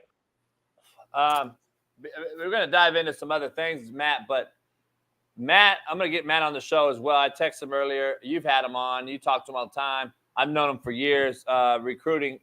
We recruited the same kid one year. It's ironic story when he was at Temple, a kid named Jagger Gardner, freak of nature, big-time player, but he got him at Temple. I thought I was going to get him at Garden City. Here's the thing. When you become employees, Matt, that you can touch on this because you employ people as I used to do when I sent guys to get Division I jobs. My job is to get that guy to the next level, not hold him here, for instance, at a JUCO. Facts. When you become employees, though, I'm scared that it is going to cost and open up a new can of worms, because now are you gonna get benefits? Are you gonna get sick time? Are you gonna get bereavement pay? Are you gonna get fucking benefits and health benefits? I'm worried that this becomes an absolute shit show, because do they get sick pay? Are players gonna say, I'm not coming to practice today? I'm an employee of the fucking college. And when you're a private university, Matt, Penn State, Stanford, Cal, USC, Vanderbilt, I'm worried, Duke, Wake Forest, is that going to be a whole nother can of worms, because they don't have to declare what they make, because those private institutions don't have to show you what their income is. So it's going to be it's a slippery slope, dog, and I'm worried where college football is headed. Well, okay, so look. I know that's different than what we were originally going to talk about. We're going to take your take after this. You want me to go on the walk-ons or the business part first? What do you do want the to do? business first, and then we'll do your walk-on, because I'm curious on both. Okay, so the business side of it, I don't have a problem with any of the business stuff. They have to do it. There needs to be a salary cap. There needs to be contracts. The guys need to fight for guaranteed money, even if it is a little bit lower than the NFL. Obviously, it needs to be guaranteed. That's going to put teams in deficits. It's going to put people in salary cap hell. It's going to turn a very lucrative system, because they're not paying the players. No wonder they make so much money in college athletics. The players don't get paid. So fucking A, man, if I had free labor, I would make a ton of fucking money. So I mean, come on, let's be real about what we're talking about here. So the players have to be paid correctly. They need benefits. They need pensions and annuities and everything else that you get at the highest levels of competitive sports, you can do at the college level. So they've got to figure it out. I don't want the NCAA involved. They are the fucking clown show. They've got to figure out a way to just get rid of that entity so they can move forward there. But all of the business stuff has to happen, man. I agree with Coach Rule that the revenue sharing is paramount. You know, it forces the young guys to act like adults. You know, you get an agent, get a money manager, do things fucking right. No more of this, I'm a kid shit, so I can get away with fucking up, yada, yada, yada. Nah, that ain't going to fly no more. And it's amazing to me that football is like the only sport that can't handle this. But in basketball, baseball, and hockey, and golf, just like pretty much every other sport, swimming, everything else, the younger you start, the better. You can be a professional as early as 16 in a lot of these sports. But football, you got to wait until you're 22, 23 to learn how to manage a checkbook and do things directly. So I think that the business aspect of it has to happen. 100% has to happen. Now, the walk-on thing, okay? Removing the walk-on. Eliminating walk-ons from college football is a disastrous idea. I think it's a terrible idea. I mean, if they want to pay their own way and come to the team and contribute, that's one of the frameworks of the game. So many great players that I knew and played with that were walk-ons. Just off the top of my head, just great players that were walk-ons that are Hall of Famers. J.J. Watt. I mean, fuck, man. Give me a break with this. You know, T.J. Ward was a fucking walk-on. Like, Clay Matthews was a walk-on. There's bad motherfuckers out here that just didn't get an opportunity to get recruited and had to walk on. Some great players that I've worked with that have taken walk-on opportunities and parlayed them into massive opportunities that have gotten them in the NFL. So wasn't Antonio Brown a walk-on? Antonio Brown's a walk-on. Yeah, dog. Like, this is essentially like saying that there's not going to be any more undrafted free agents in the NFL. It's dumb as fuck. I mean, it's the dumbest thing I've ever heard. So, man, isn't it the fucking fabric of college sports? I don't know. Oh, yeah, man. The ability to walk on, especially like you brought up Nebraska, their walk-on program forever was elite as fuck. The black shirt. How are you gonna eliminate the walk-on though when and actually adhere to Title IX A? How are you going to adhere to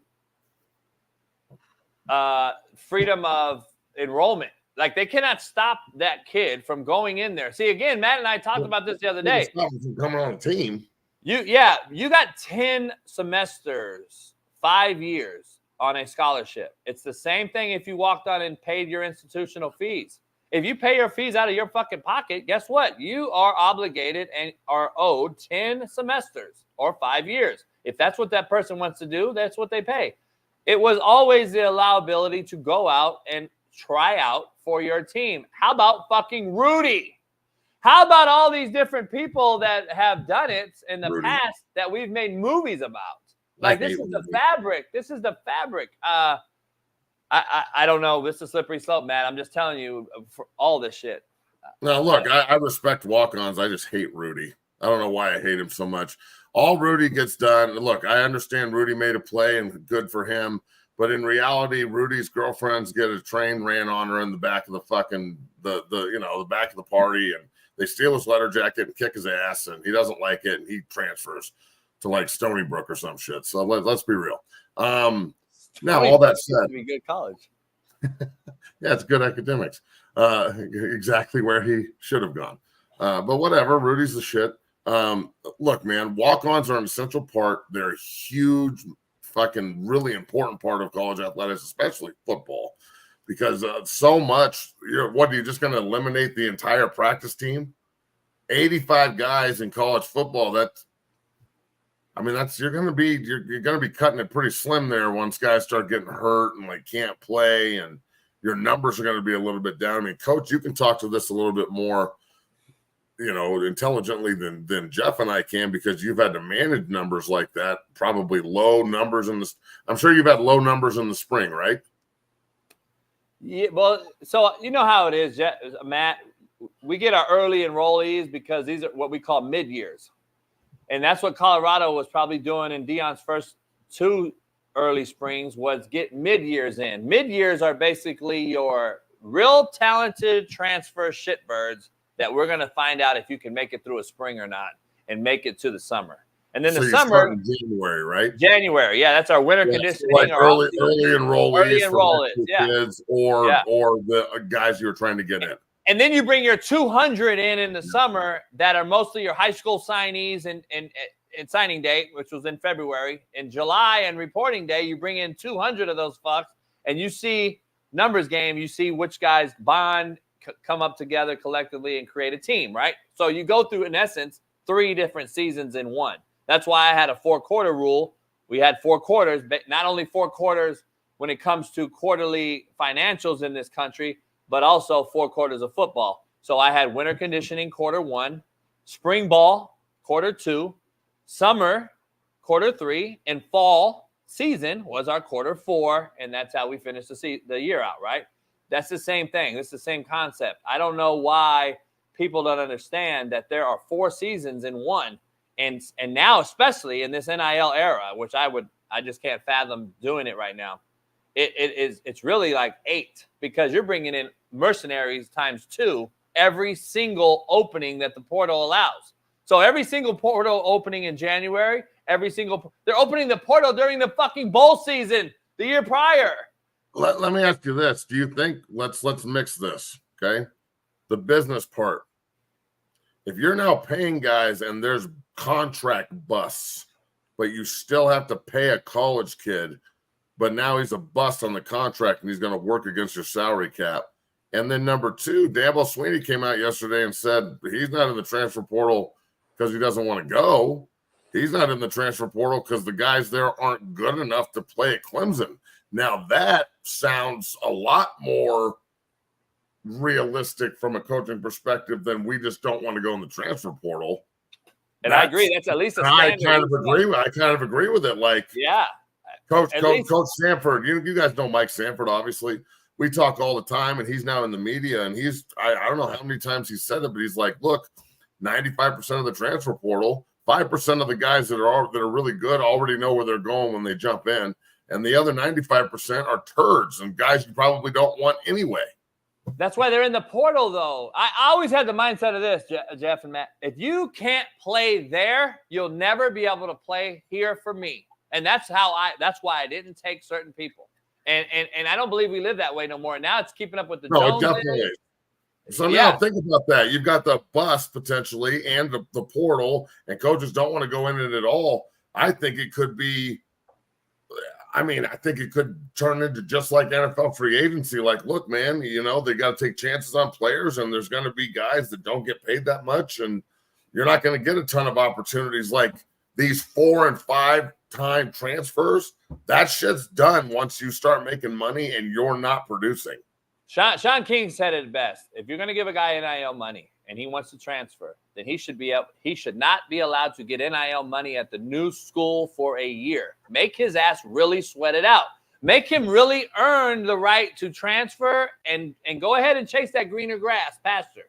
Because if you're just willing to jump in out of the transfer portal because you got cussed out by your coach or that you just weren't good enough as a true freshman, go ahead, jump out of there. But remember, during the recruiting process, I had to go through a lot of collectives and kiss asses of bureaucrats that I don't want to kiss ass with to pay your ass. And now all of a sudden, I got to lose you after I've done all that fucking legwork. Don't get paid at the next place then. And then you'll start seeing maybe more kids stay and learn and develop some tough skin. And that's what I want to see. Before you get out of here, Matt, we got another guy. We got to show you this one clip real quick of this kid. Hey, why is CJ Martinez in the comments calling me out for downloading music? Yeah, that's right. I'm a documented internet pirate, motherfucker. I'm one of the first ones.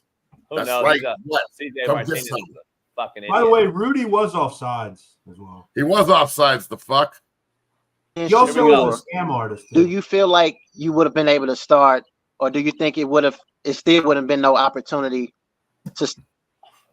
Let's put it this way: remove the last name and ask the question again. Yeah. You know what I mean? Yep. At the end of the day, I don't care who you are. I don't care if you're the number one guy in the nation. I mean, yeah.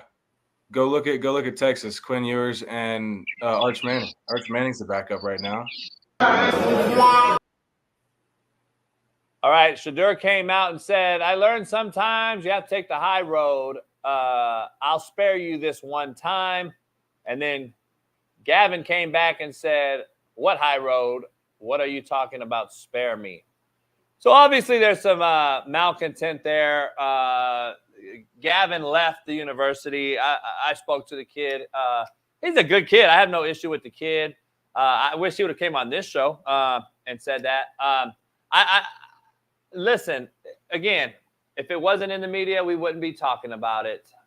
So I want to get your take on this kid who's left Colorado. He's now, I don't know if he's in the portal or where he's at. We've seen this happen. Obviously, he probably wasn't good enough, and he was definitely not going to start there. So I don't know if it's someone that's just pissed off. Is it somebody that's mad at the situation? But more and more of these situations keep coming out when people leave. Not only Colorado, all universities, FYI. I just want to be clear. Give us your take on this before you get out of here. We got another guest popping in. Look, it's sour grapes. I mean, it sounds to me like he's pretty mad that he didn't get to play, and now is he in the transfer portal? That's what he said. I think he is. He didn't say it, but I think he is. Hey, Matt, Cisco, who coaches here in SoCal, comedian, good friend of mine, he said the right thing here. Indirect messaging on a public platform is the new norm. Yeah, it's very, very passive aggressive and very look, man, I think that it sounds to me like his feelings are really hurt. If I was Shedeur, I wouldn't even be giving it any. The only reason we're talking about it is because he responded. I wouldn't give it any kind of fucking attention whatsoever. Just because it's beneath him. That's the point I have. But Coach Prime responded a couple weeks ago. Now Shedeur's responding again. I'm not saying it's getting to them, but I'm saying they do see and pay attention to everything, paying attention to all the negativity on social media.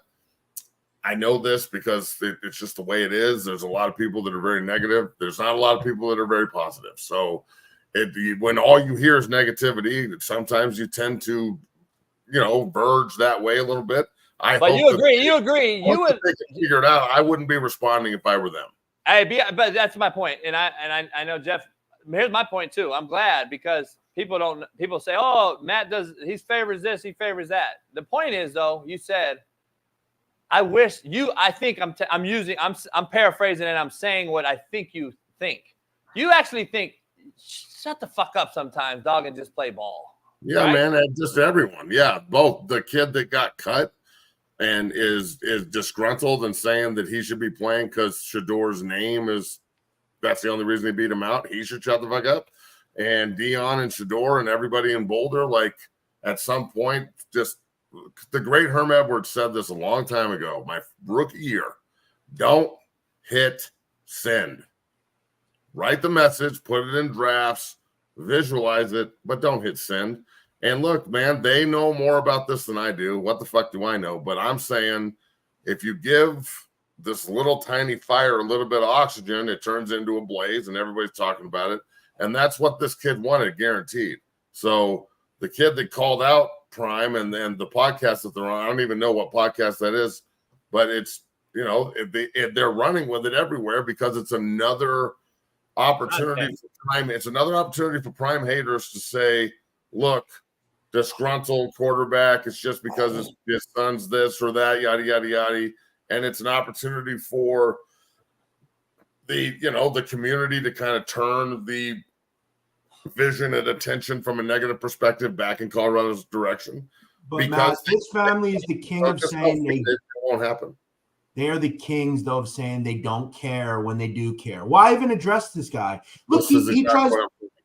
Look at put that tweet up again. He tries to kind of say you're not worth my time, yet you are worth my time because I responded. Like I just a weird move. Like why even say this? I'll spare you. Like what are you talking about? It's heat of the moment. So if I could give any advice, heat of the moment wise on Twitter. You know, when somebody negatively responds to me or comments, I want to write, get fucked, like 99% of the time.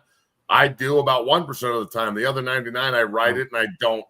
That's what I'm saying. I just walk away, and then an hour later, I don't really feel the same way that I did when I made the tweet. So that's exactly. It's like hey, I tell Smitty all the time, Matt, it's like busting a nut. If thy nut, get the fuck out. I don't want to be next to you no more. It's the same thing. After that nut, I don't want to lay next to you. And you think about it like, fuck, I should never have fucked with that bitch. I should have never fucked that bitch. But look, that is the same thing. Like, well, you definitely should have kissed her. She ate your ass, you sick fuck. I know, but listen, Jeff, you and I are probably the three biggest people on Twitter that absolutely go right back at people and say, fuck you, get fucked. And we get I'm not scared of it. All three of us right here. I think Jeff and I did it to each other multiple times, and I've also done it with you 900 times. So that's how we say we love each other in our language. Fuck you, you're cool, fuck you, I'm out. That I don't get why people though don't see it both ways. And there are times though where I say like, why did I even fucking care what that fucking? I get mad at myself all the time for responding, and then I look at what I said and I'm like, God damn it, and I like erase it and shit. And I feel like such an idiot. Yeah, I feel like such an asshole. I'm like, fuck, I just had to erase my comment. But the reason we're talking about this, 4 followers. Why am I responding to him? And the reason we're talking about this is because Shedeur Sanders responded. If he didn't respond, like, no one would give a shit about this guy. No one would even know it's happening, dude. And the fact that he says, I'll spare you only, what does that even mean? Like, well, it makes me feel like when I saw it initially, it made me feel like they're fucking around. Like, I thought they were two friends fucking with each other a little bit. Like, I'll spare you this time, motherfucker. Ha, ha, ha. But not like they're not boys at all, apparently. I think the Gould guy won this argument, at least to me. The Gould? Yeah, because well, look. He's getting followers. Yeah, people are talking about him. And what if some school somewhere is like, you know what? I'm going to see if this kid actually did get fucked over and they're watching this film today. So, look, I understand the whole, you know, all coverage is good coverage. I don't know if I necessarily agree with that. There's some shit that's really bad that you definitely don't want out there, but 95% of stuff that goes out negative or positive is probably somebody's Googling something, right? People that don't like Coach JB or don't like me or don't like Jeff or Smitty or whatever, they're probably listening or watching longer than the guys than the fans that do, because they want to see what we say next. It's the Howard Stern fucking kind of back and forth. So, man, you got to take everything with a grain of salt here. It's a smart play from this kid to get his name out there if that's what he was trying to accomplish. If it just happened inadvertently, like these two were just talking on a podcast, I'm assuming the other young man involved played at CU or something. I don't know who he is, but you would assume he's the one driving this and driving the show, whatever it was. And then this, you know, the 6th-string quarterback said some shit, and now we're talking about fucking Johnny Utah and shit. My name's Johnny Utah. Hey, here's the thing before you leave, and I'll leave it at this because this is what I think these youngsters don't get. At the end of the day, you're trying to become a professional player in the NFL. That's what we all go to college for. I don't give a fuck what you think and how you think. Yeah, no one goes to college to go to get a degree. It used to be anyway that way, and I believe it's the same way for the most part. Now, the love and passion for the sport coming out of high school is I'll question that compared to our era. But at the end of the day, NFL is the end result. Please remember this. Your fucking social media posts become your resume. 100%. It is your resume. And this is going to ultimately either judge Shedeur Sanders as a first rounder, help him, or hurt him. And this is what I don't understand. Why? See, back in the day, if you said some dumb shit, our coaches came to us mad and said, hey, don't say that shit in the media. Don't fucking say that. or take that down in social media if you're in the social media coaching era like I was. Take that down, you dumb fuck. Take the weed socks off when you take pictures. Like this used to be a big thing. This used to be a big thing because James Franklin used to take scholarships away if you were wearing weed socks in pictures or whatever. Weed socks? It becomes your resume, dog. They don't listen. These cats don't understand. Matt, we got new guests on. We appreciate you. Enjoy the weekend, but give us your take first because I'm gonna put on winnable. Yeah. Knicks Pacers tonight. Who wins? I'm gonna take the Knicks. I'm excited about that basketball team. I like to see them doing well. So I'm gonna take the Knicks, and then I'm hoping that they beat the Celtics in the Eastern Conference Finals. That would be dope. And then I'm gonna take the Nuggets, obviously at home in Game 7 for that series, and then we'll see what happens next week. We'll be back on Monday. Everybody go to 0 to 60. Check it out. We're going to be on YouTube and Twitch today. Go to Twitch and subscribe and like. Check out everything with the body bag, 60equipment.com. If you use the promo code McChesney, my last name, you can get 2 for 1 right now on the bags. So that's half price, man. We're trying to get that next order in, and it's been a good year. So I actually yesterday, dog, how TikTok does this happened on this day, whatever, a year ago. That popped up yesterday, but a year ago yesterday, we started the company. We got our first bag. So it's been pretty cool. I appreciate all the support from the bottom of my heart, man. Everybody out there that's bought a bag, even if you just retweeted it or liked a post, really appreciate you, Coach. Bro, you're always putting people on, and I appreciate the fuck out of you, homie. Thanks for everything. For real. Always. Appreciate you. I'll see you Monday. Yes, sir. Later, boys. All right, later.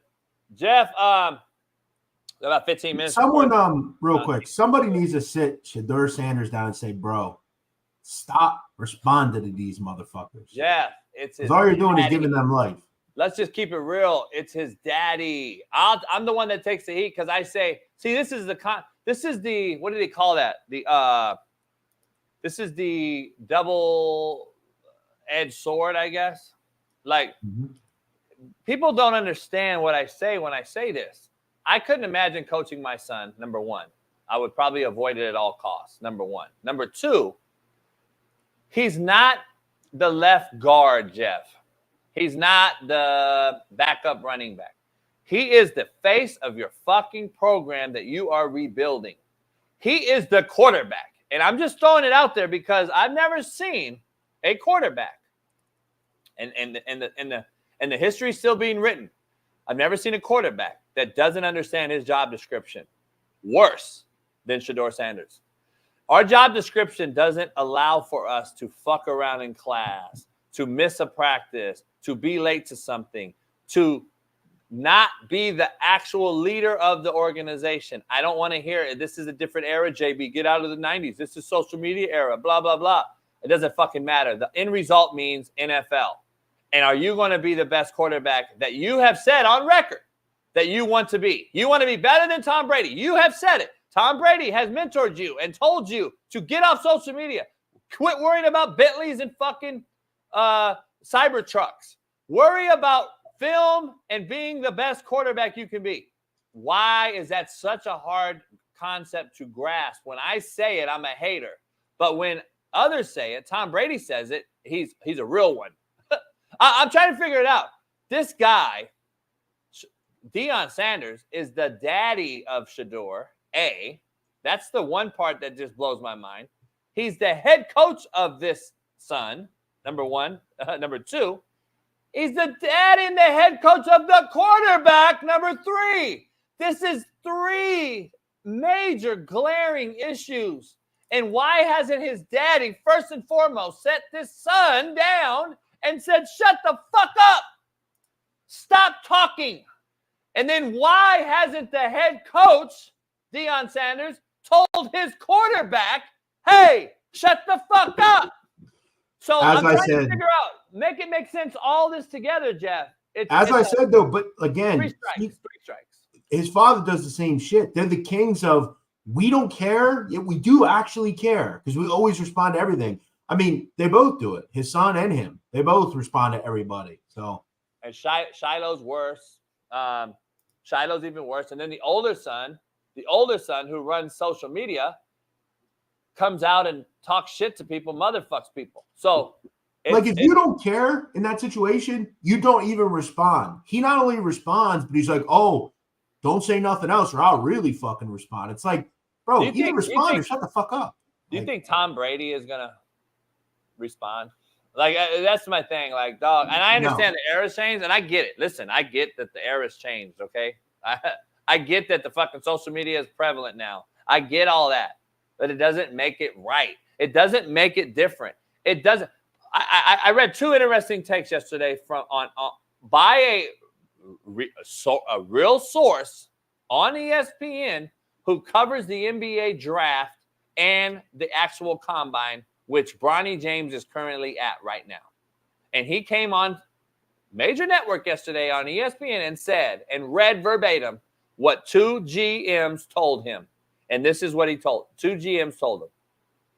Both GMs said, no way in the world I draft Bronny James. No way in the world. And then they played a 5-on-5 game at the combine. And then afterwards, he said again, I just don't see it. I don't see Bronny James being a draftable player. He's undersized and not elite at 6'1" enough. Then if he is a guard, which his size states he should play a guard in the NBA, he can't run an offense. And then he said when he defends anyone other than a 6-foot player, he gets scored on. What makes him different? Nothing. His last name. His last name, Jeff. And that is the same thing that I said about Shedeur Sanders. The only thing that separates him is his last name. To this kid's point, Gavin. I think the Gavin kid, like, won this argument by a wide margin. I think he was dead right. Listen, you're right about this. Listen, if you're going to be drafted, you better fucking start making sure you understand that your resume is being written on your social media posts, because we have also brought up old things. Look at Rashee Rice. Rashee Rice now has old tweets surfacing about something that happened in college and why GMs and scouts passed on him and how he fell to the Chiefs, which ironically seemed to be the shitbird central organization of taking these kids in. And we've seen multiple people go through this organization that have actually, no bullshit, killed people. Like, this isn't just like a weed case or a credit card fraud. You've actually killed people. And this is why, and I'm just telling you, Jeff, if the Chiefs lose like they did against the Bucs a couple years ago in the Super Bowl, and Andy Reid's son right before that particular Super Bowl, and people don't want to talk about it, and this is why I go at this Queendom fan base. They were asking for Andy Reid's head after they got dominated in that Super Bowl because his son almost killed somebody, and I believe the kid the woman that he hit is still suffering from irreversible symptoms from 4 years ago or whatever, and they wanted his head. And then guess what? He got through that, and then he won 2 more Super Bowls, and now Andy Reid can't do wrong. But when they don't win, Jeff, don't think for a fucking minute that they're not coming back after Andy Reid, the head of the snake, who allows these shitbirds in that organization. And eventually, too many shitbirds will cost you your job. And it's not going to cost him his job because he can walk in the sunset and say, get fucked to everybody, because he's already made his name and stamped. He's at the end of his career, basically. He's done. He's done. But for anyone else out there, just think, no other coach is getting away with this shit right here. No one else is getting away with running this mercenary fucking NFL franchise. And this is what it is. And they win. And winning solves all, Jeff. Winning solves all things. And that is my point, fucking football. That's my point. Chiefs won 3 Super Bowls. That is my fucking point. Winning solves all things. So I'm just telling you, it's going to be very interesting as this season kicks off. By the way, speaking of Twitter, there are some insane tweets going out about Scheffler. Just insane. Really? What are some of them? Just like people that are like there's this one guy. Surely the chief of Louisville PD can get to that jail, tell them that this is a huge misunderstanding and a horrific moment for the city. Get Scottie out and give him a police escort to the course. I mean, it's like these people are dead serious with these tweets. They're trying to cancel him already. No, this guy's trying to make it out like he did nothing wrong. It's a major misunderstanding. Fuck all of you for arresting him. Insane. Yeah, it's crazy. I want to know where this is right here. Jesus Christ. I'm watching some crazy shit myself. Guys fighting with machetes out in public. We're in a fucking I'm telling you, man, we're in a world of shit. I'm just telling you. It's crazy times right now. Before Shaun gets in, Jeff, I wanted to talk to you about before we get into the NFL schedule with Shaun, I want to do a make it make sense take with you real quick. And we got an intro song for that, Jeff. It's Compton in the house. Without a doubt. It's Compton in the house. Without a doubt. It's Compton in the house. I can't believe you didn't like Straight Outta Compton, the movie? I don't think I've seen it. Oh, yeah, it's a legend. Because you got to be, I think it's a West Coast. It favors the West Coast because that's what I grew up in. But it's like even, it's like Snowfall with that show. Snowfall's about my mentor, by the way. They don't want to give him the credit for it. Yeah, no, I know. But like John Singleton died, and he took my mentor's money. I'm just telling you right now. It was all about Freeway Rick. I watched it for like 2 seasons, and I guess I'm just not familiar. Like, I'm not a West Coast guy. Like, if that were on the East Coast, I would have loved it. Like, I love The Wire, for instance, but like, I just couldn't get into it. I don't know why. Freeway and my old coach, they sued John Singleton. They sued. Why he dies, because it was verbatim. Not only did they give him the script for the movie, because that's what it was. Because Freeway and so, by the way, Freeway and a good friend I grew up with, Clee Stone, who was the guy, the blood on training day that took Denzel Washington into the jungles, the projects here in LA. They sat down and went over the script of Freeway's life. This happened. This is real shit. And he took it.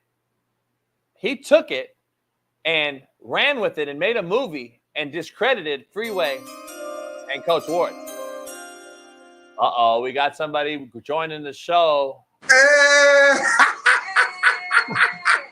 He's drunk already. Viva la Mexico! Watch out! Hey, what's going on here? Y'all good? We good out here. Drunk already. Look at him. Me and the cartel, we good now. I talked to him, give him a little money. We good. I'm safe.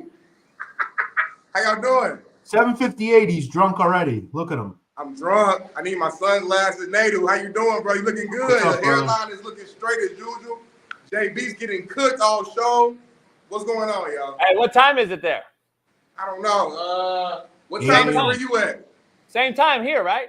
No, we are 2 hours ahead of y'all. Jump in the pool behind you as you're on the show. I can't jump off the patio. Okay. I'll fuck around and die. Hey, I did. That's because you white. I did that shit. I did that shit in Arizona, Palm Springs on the show. But you didn't jump off the patio. This is a fucking I'm on the third floor. Hey, we're built different in the fucking 70s, I guess. Yeah, y'all are loopy. What's going on? So you're good? It's good out there? So far, so good. I've been drinking tequilas all night. We went out to the club late last night, was dancing, me and the lady, all the friends. We've been smoking, drinking, and just making love all night. So I can't complain. I might not come back. TMI, we don't really care about you that. You asked me I thought it was the realest show on planet Earth. Let me ask you something. There's a lot of rumors out there, and there's a lot of stereotypes that brothers can't swim. Tell everybody. You're right. We can't swim. Listen, we can swim, but we don't really like to show it unless it's necessary. You know what I'm saying? Like, I'm not getting in the ocean. I'll get in the pool. I'm not getting in the ocean. When is swimming necessary for you? Like, I don't know. I guess emergency. Like, some shit if you're on a boat, some shit go down, then that's the only time you got to. You know what I mean? I gotta say, Smitty, you look like you're in insane shape. You always look pretty fat on the show, but like you look. That's because I'm sitting down, Nadu. I've been telling you, bro. I'm in NFL shape right now. You JB do talk look like shit. I Joe. would really choke the shit out of JB if it came Yo, down. JB, Like, he would fuck you up. What are you I talking would fuck about? you What are up. Like, talking yeah, about? be bad. Oh, look, the cartel, bro, behind you. Look. Look who those guys. It's my people. Oh, shit. How y'all doing? Where are you at? I can't tell you my exact location. I'm in Cancun, though. Cancun, okay. That's all I want to know. I can't tell you my hotel. I can't tell you. I got fans everywhere. We didn't want to dox you. We just want to know where you were. We got Mexico fans, though, JB. You got to be careful. I know we do. I got a lot of Mexico people hit me up all the time that they want me to come down there and coach. You know, Mexico's starting a league, football league. Let's come out here. It's beautiful, man. It's nice. It's about 85, 90 degrees, sunny. Mazatlan is where they're going to play. So that's another. That's where El Chapo got arrested. Hey, Cisco in the chat is correlated, related to all that. So Cisco, you should call in and talk about some things what we're doing here because you know a lot of insight. You and Jeff can talk about this forever. Cisco goes down there all the time. And Mazatlan is, by the way, Cisco loves Mazatlan. Says it's gorgeous. He loves it down there. He always goes back there. Hey, we got a lot of Mexicans in the chat. Shout out to all the Mexicans. Como está? Me gusta. Hola. All that. Yeah. What's going on? Hey, man, where the clothes at, man? Hey, man, hey, the sun is out. It's 85. I've been drinking. The clothes is off. Hey, do you have pants on? Hey, when you post this, we're going to have to put no Diddy. Hashtag no Diddy. I just left the weight room, so the muscles looking crazy, so the shirt had to come off. Hey, I still work out on vacation. Nice backdrop. Where you at? I'm in Mexico, Cancun. 85 degrees, sunny, nice breeze. The water's beautiful. I'm about to go take a shower and get more drunk, and just relax with the lady, man. Hey, you got a passport? Yeah, I got a passport. You gotta have one. Hey, you know the number one black man rule now. You said what? You know the number one black man rule. What's that? We don't get in water we can't see the bottom of. There's real sharks out there. I just told you, JB. We'll get in the pool if it's shallow. We're not getting that beach. We're not getting that ocean. Hey, there's great white sharks out there. Yeah, great white sharks. No, Cancun is known for like great whites and fucking a lot of sharks. Right? I don't see not one motherfucker in the water out there. It looks real. It's like 9 o'clock out here. I think 9:30. So everybody probably eating right now, eating breakfast. What's so crazy is we could see the sign behind him and literally pinpoint exactly where he is. See, Jeff be on that mysterious. See, Jeff is a detective, Inspector Gadget ass motherfucker. You gotta watch him. Hey, Cisco's from Mazatlan. He said, saying don't go to Mexico because the cartel will get you is like saying don't go to America because the Bloods and Crips will get you. Thank you. Thanks, Cisco. I told my mom the exact same thing last. Swear to God, but she's been super panic mode. Like, don't go outside. Don't leave at night. I'm like, Mom, like she thinks in her mind the cartel is just everywhere right now. Like that fucking shut that whole fucking country down. It's not like that. We're good. Did you check in? You said what? Did you check in? Make sure you go to the right roster. Yeah, I know my people out here. Yeah, I told JB I know people out here. I got a plug out here for everything I need. Yeah, you had to check in like a motherfucker. That's good. Hey, and Jeff on Code 9, he been getting stalked. Look, Jeff is locked in. Look at Jeff. He's Googling shit right now. Don't tell people where I'm at, Jeff. Yeah, I wouldn't say anything. Tell everybody. I want Smitty to take as much fucking heat as possible. I want more content for the show, like Shador Sanders and shit. Hey, Smitty, we working. We're working. Here we go. How long? You're chilling all weekend, all week. There goes JB friend right there. We're actually working and shit. So, we're going to get back to work while you get to enjoy this shit. I can't wait till I go to Arizona or something. I can't hear y'all. I can't wait. Yeah. Go enjoy, man. I can't hear y'all for some reason. Yeah. Go enjoy. Shaun, what up, Shaun? We're in the building. We got a lot to discuss, Shaun, today. What about that 50-point ass whipping to your Denver Nuggets last night? I mean, betting NBA basketball from a side standpoint is impossible. I don't agree with that. Hey, Shaun. Hey, Jeff's like 10-1. 12-2. 12-2. You should go play a lotto ticket too, by the way. And all the player props got messed up last night because nobody played the fourth Nobody quarter. played. So let's Not one player prop came in. Anthony Edwards didn't get there. Jokic didn't get there. Christian Braun, over a half a three-pointer. Didn't make one. Only had 2 points. Brutal. I had one bet last night. I had Aaron Gordon under 14.5. And I was on the lucky side of them not playing the fourth because the under was 12. Hey, I had Joker as my captain. This motherfucker didn't even play, really. What happened? Because, like, the first 3 minutes of the game, Denver looked like, okay, boom, they about to close this thing out. Game over. And then they couldn't hit a shot for, like, an hour, it seemed. I don't know. Hey, Smitty, did you watch that 50-point ass whipping by Denver last night?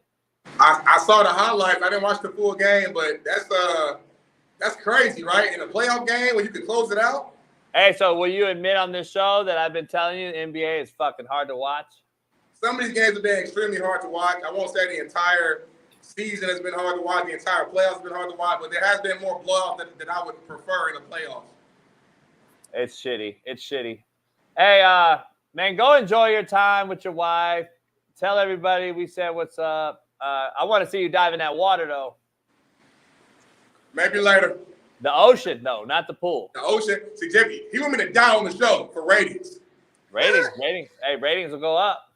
Well, if I die, send the money to my wife and my family. So, Hey, I'll be working all weekend. I'll be working all weekend. I got to take this big TV to the studio tomorrow. And then Sunday, we're going to work in the studio, framing it and getting all the shit. Bailey's working on getting the wrap.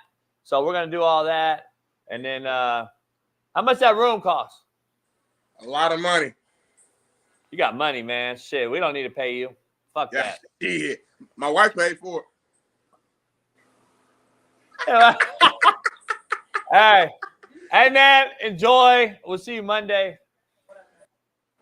By the way, how much PTO does he have? Motherfucker's on vacation more than anybody. Nah, he doesn't get a lot, actually. He had to get somebody to fill in at Fox to cover Joy, Taylor, and Shady and all that. So he had to get somebody to cover that. Shaun, we got a lot to discuss, dog. I don't know where you are with everything that's happening, but there's a lot going on. It started in the NBA with that game. Does that game right there affect either team either way? Does a last-second shot hurt more than a 50-point loss? I think it does. Either way, it doesn't matter. I think they're veteran enough to wipe off that 50-point loss and start over, right? It's got to give Minnesota a little more confidence, though. You know? They've already won twice in their building. Right. So, I don't know what's going on with Denver, man. I don't think Murray scored, over 20 points in any Not in the series. Not in the series. And he's hurt. He's clearly hurt. I don't know what to do with that series. I'm going to just watch. Was it Sunday, Game 7? Yeah. I'm just watch. Nothing is consistent. Who you like tonight? Knicks, Pacers. Another hurt team, Knicks. Knicks were up 3-2, right? Yeah.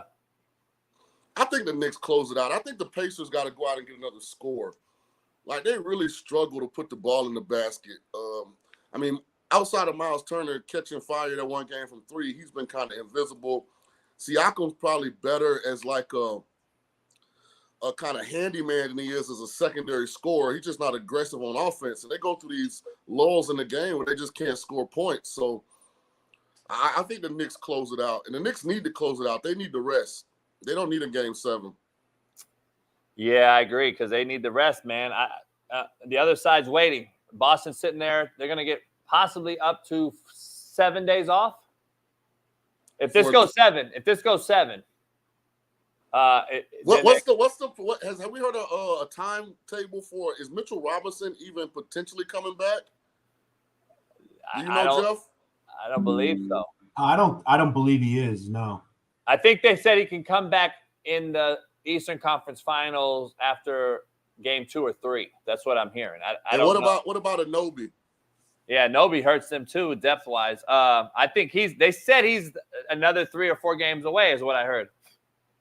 What's up with these soft tissue injuries, dog, keeping these guys out? I'm just I want to get your take, because we weren't even allowed to play. We were as soft as cotton can. This is ridiculous. I've never seen this many guys of like actual status just miss games like it's nothing. Donovan Mitchell's. You know the cool part about it? What nobody wants to say? Porzingis has the same fucking thing. Why can't he play? I'm so tired of dealing with Porzingis. Every single time he misses multiple games is because of some sort of calf strain. I wish I could have missed a game for a calf strain, dog. Like, I'm trying to figure this out. Like, do people realize a calf strain, it's not going to fucking affect your Achilles? All these motherfuckers out here are so fucking dumb. They all think that, they're going to blow their Achilles, coach, Aaron Rodgers. Shut up. Aaron Rodgers didn't have a calf strain before the fucking Achilles blew out, by the way. So all you guys, you know how many times Shaun and I play with a fucking calf strain or a fucking quad that was slightly pulled? Listen, we don't run the same. Basketball runs 90 feet, straight line. But we do cut more. We do jump cut. We do have to laterally chase people. Listen, I'm tired of hearing these motherfuckers making this money and sitting out games, dog. And you guys can make all the excuses you want. It clearly tells us the difference between generations. But we played. We played. Remember, too, real quick on this game tonight, this is a very similar situation to last night. This is a game 6 where a team has an opportunity to close it out. If they don't start out and play well, we could see a very similar situation, what we saw last night, where both teams throw it in, pack it in, no starters are in the fourth quarter. I play a lot of unders in game 6s. I bet the under last night, 216. It's down to 215.5. It was at 217 at the beginning, so it's moved almost 2 points. I think the under, I mean, again, this could be yet another blowout. 3 straight games have gone under in this series. So, Shaun, I can see it happening. I mean, I remember Willis Reed, man, with on one leg out there for the Knicks. I mean, I remember Jordan dehydrated with the flu, having to carry him back to the sideline for timeouts, man. I don't know what's going on in the NBA. Like, hey, Shaun. It's the only league where the Clippers load manage Kawhi all regular season, and he still hurt every play. Shaun, Allen Iverson had about 7 injuries in 2001. He had a tailbone issue. He had a wrist. He had all sorts of issues. He's out there dropping 50, stepping over Tyronn Lue. I mean, they don't make him like that no more. And they come out of nowhere. Like, all of a sudden, game 5, Mike Conley's out. Like, right before the game. Like, but he played last night. How do you miss one day and then play again? Like, that's the part that bothers me the most. Like if you're Karis LeVert, okay, no Allen, no Mitchell, you actually get some shine in game 5. Like, ain't no way I'm missing this next game. Then all of a sudden, Karis LeVert out as well. I don't know what's going on in the NBA, man.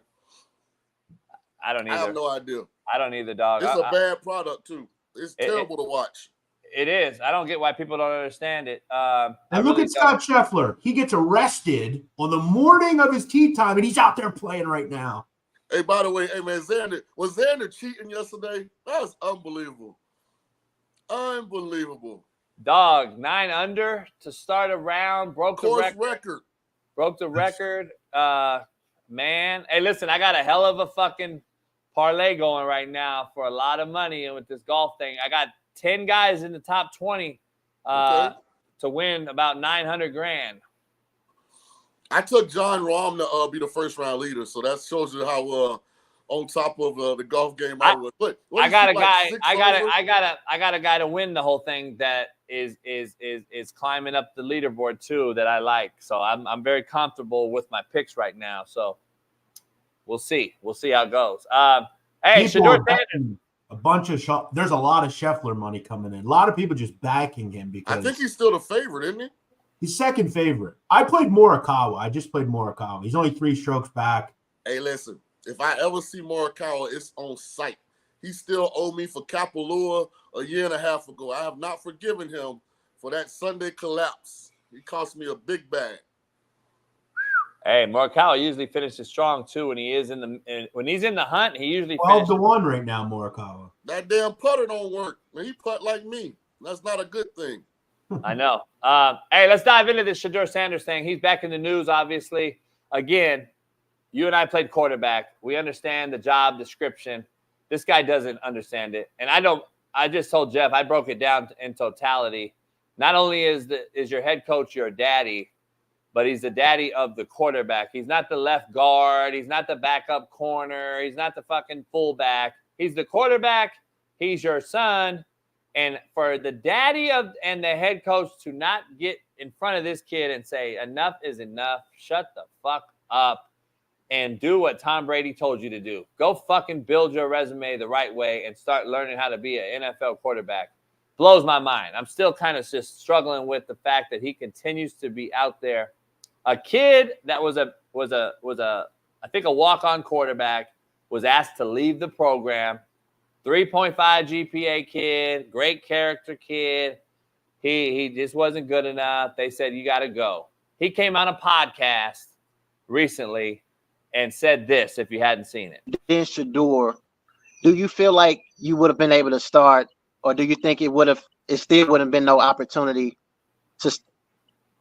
Let's put it this way. Remove the last name and ask the question again.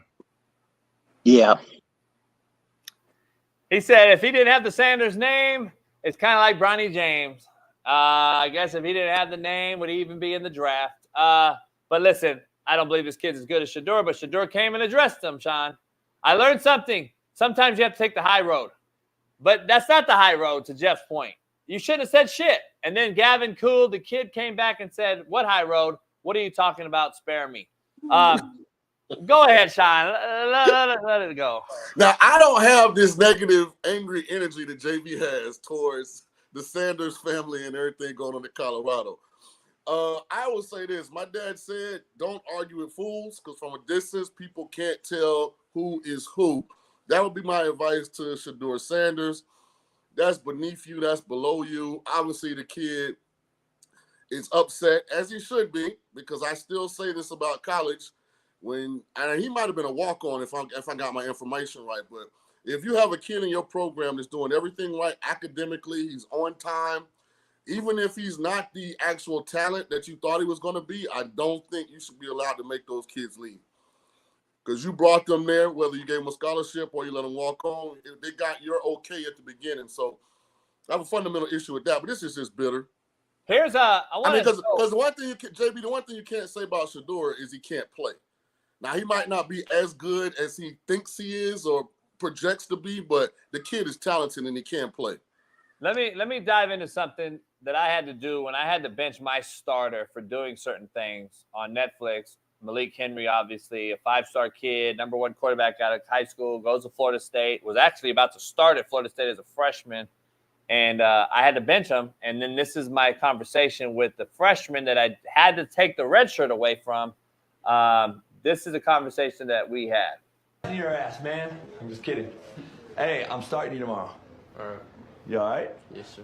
You just swallowed real hard and shit. I wouldn't expect it. That's good. So, look, I'm starting you tomorrow. I'm not changing the game plan either. I'm just letting you know. Go have fun. Call your dad. That's a young Peyton Manning, baby. Your time to shine, right? Yes, Shit. Thank you. Hi, Jake.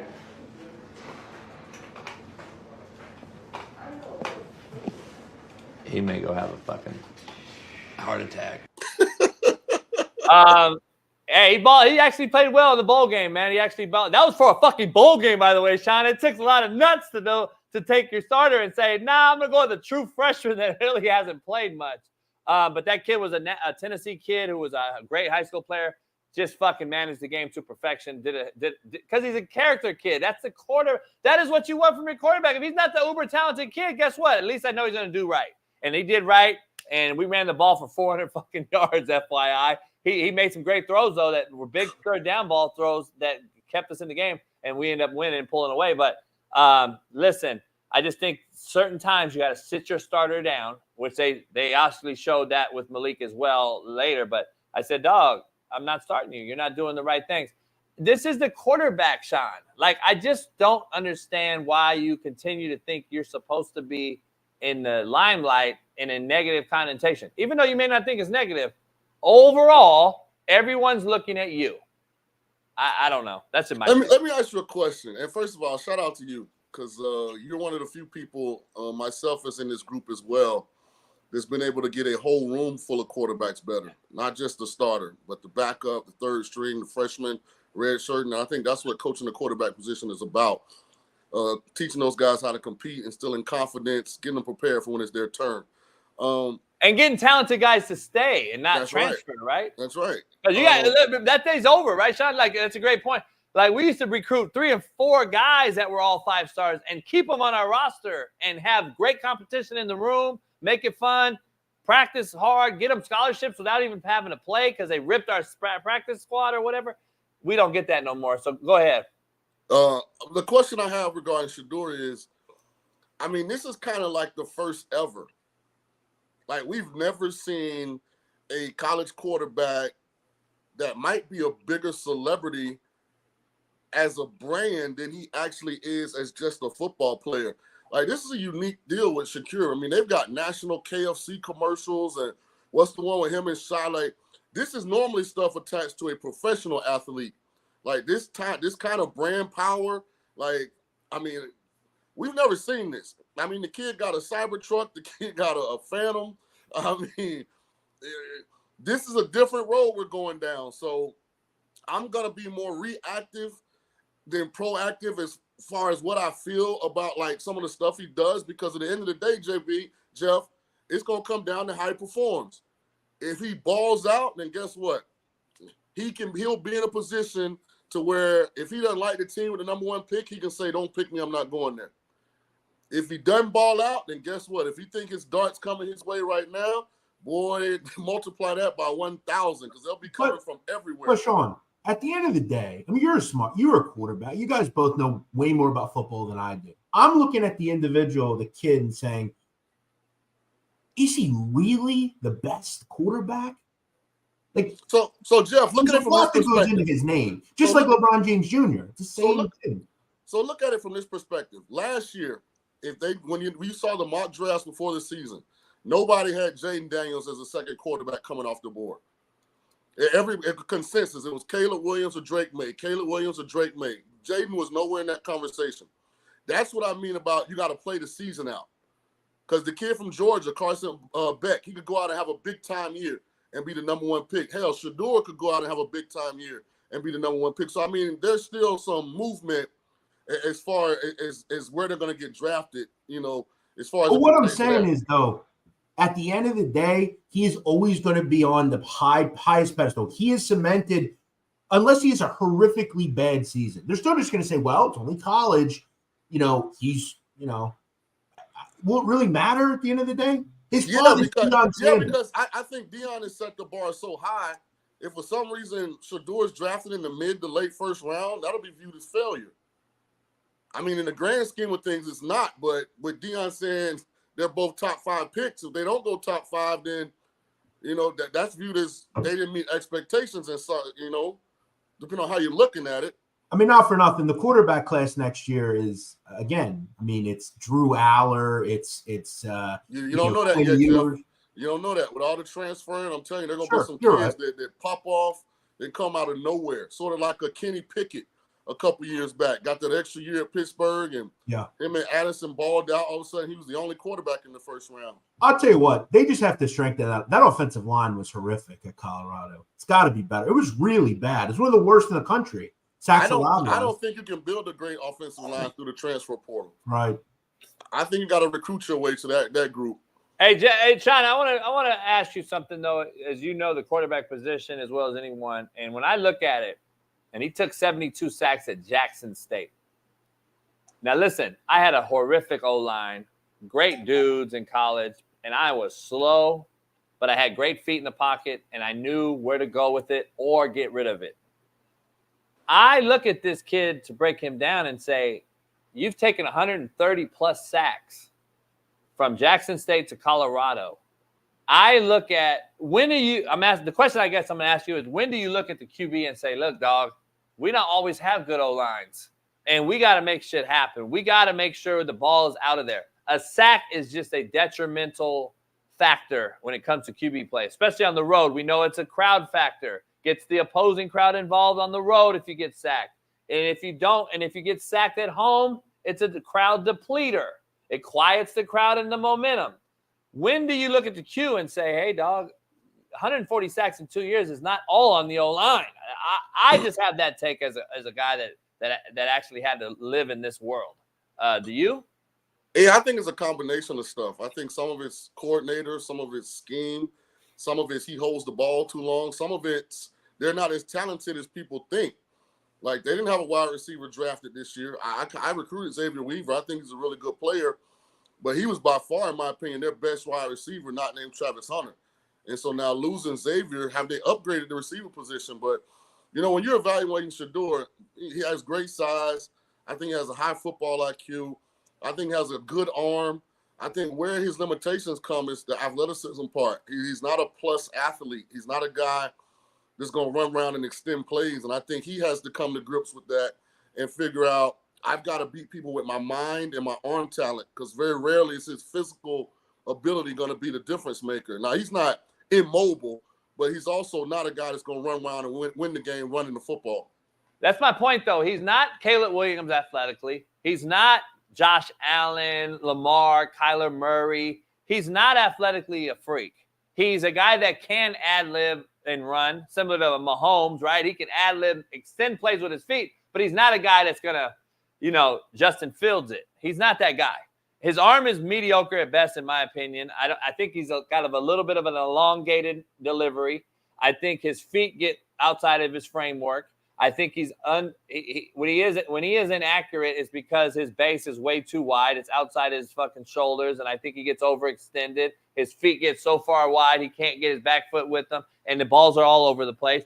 All that's QB talk to all the casual fans out there. But that all has to do with, like, you look at the great, Shaun, that we've all seen. Joe Burrow took a Cincinnati Bengal team to a Super Bowl, was a couple plays away from winning one, and got sacked more than any NFL quarterback in the history that year.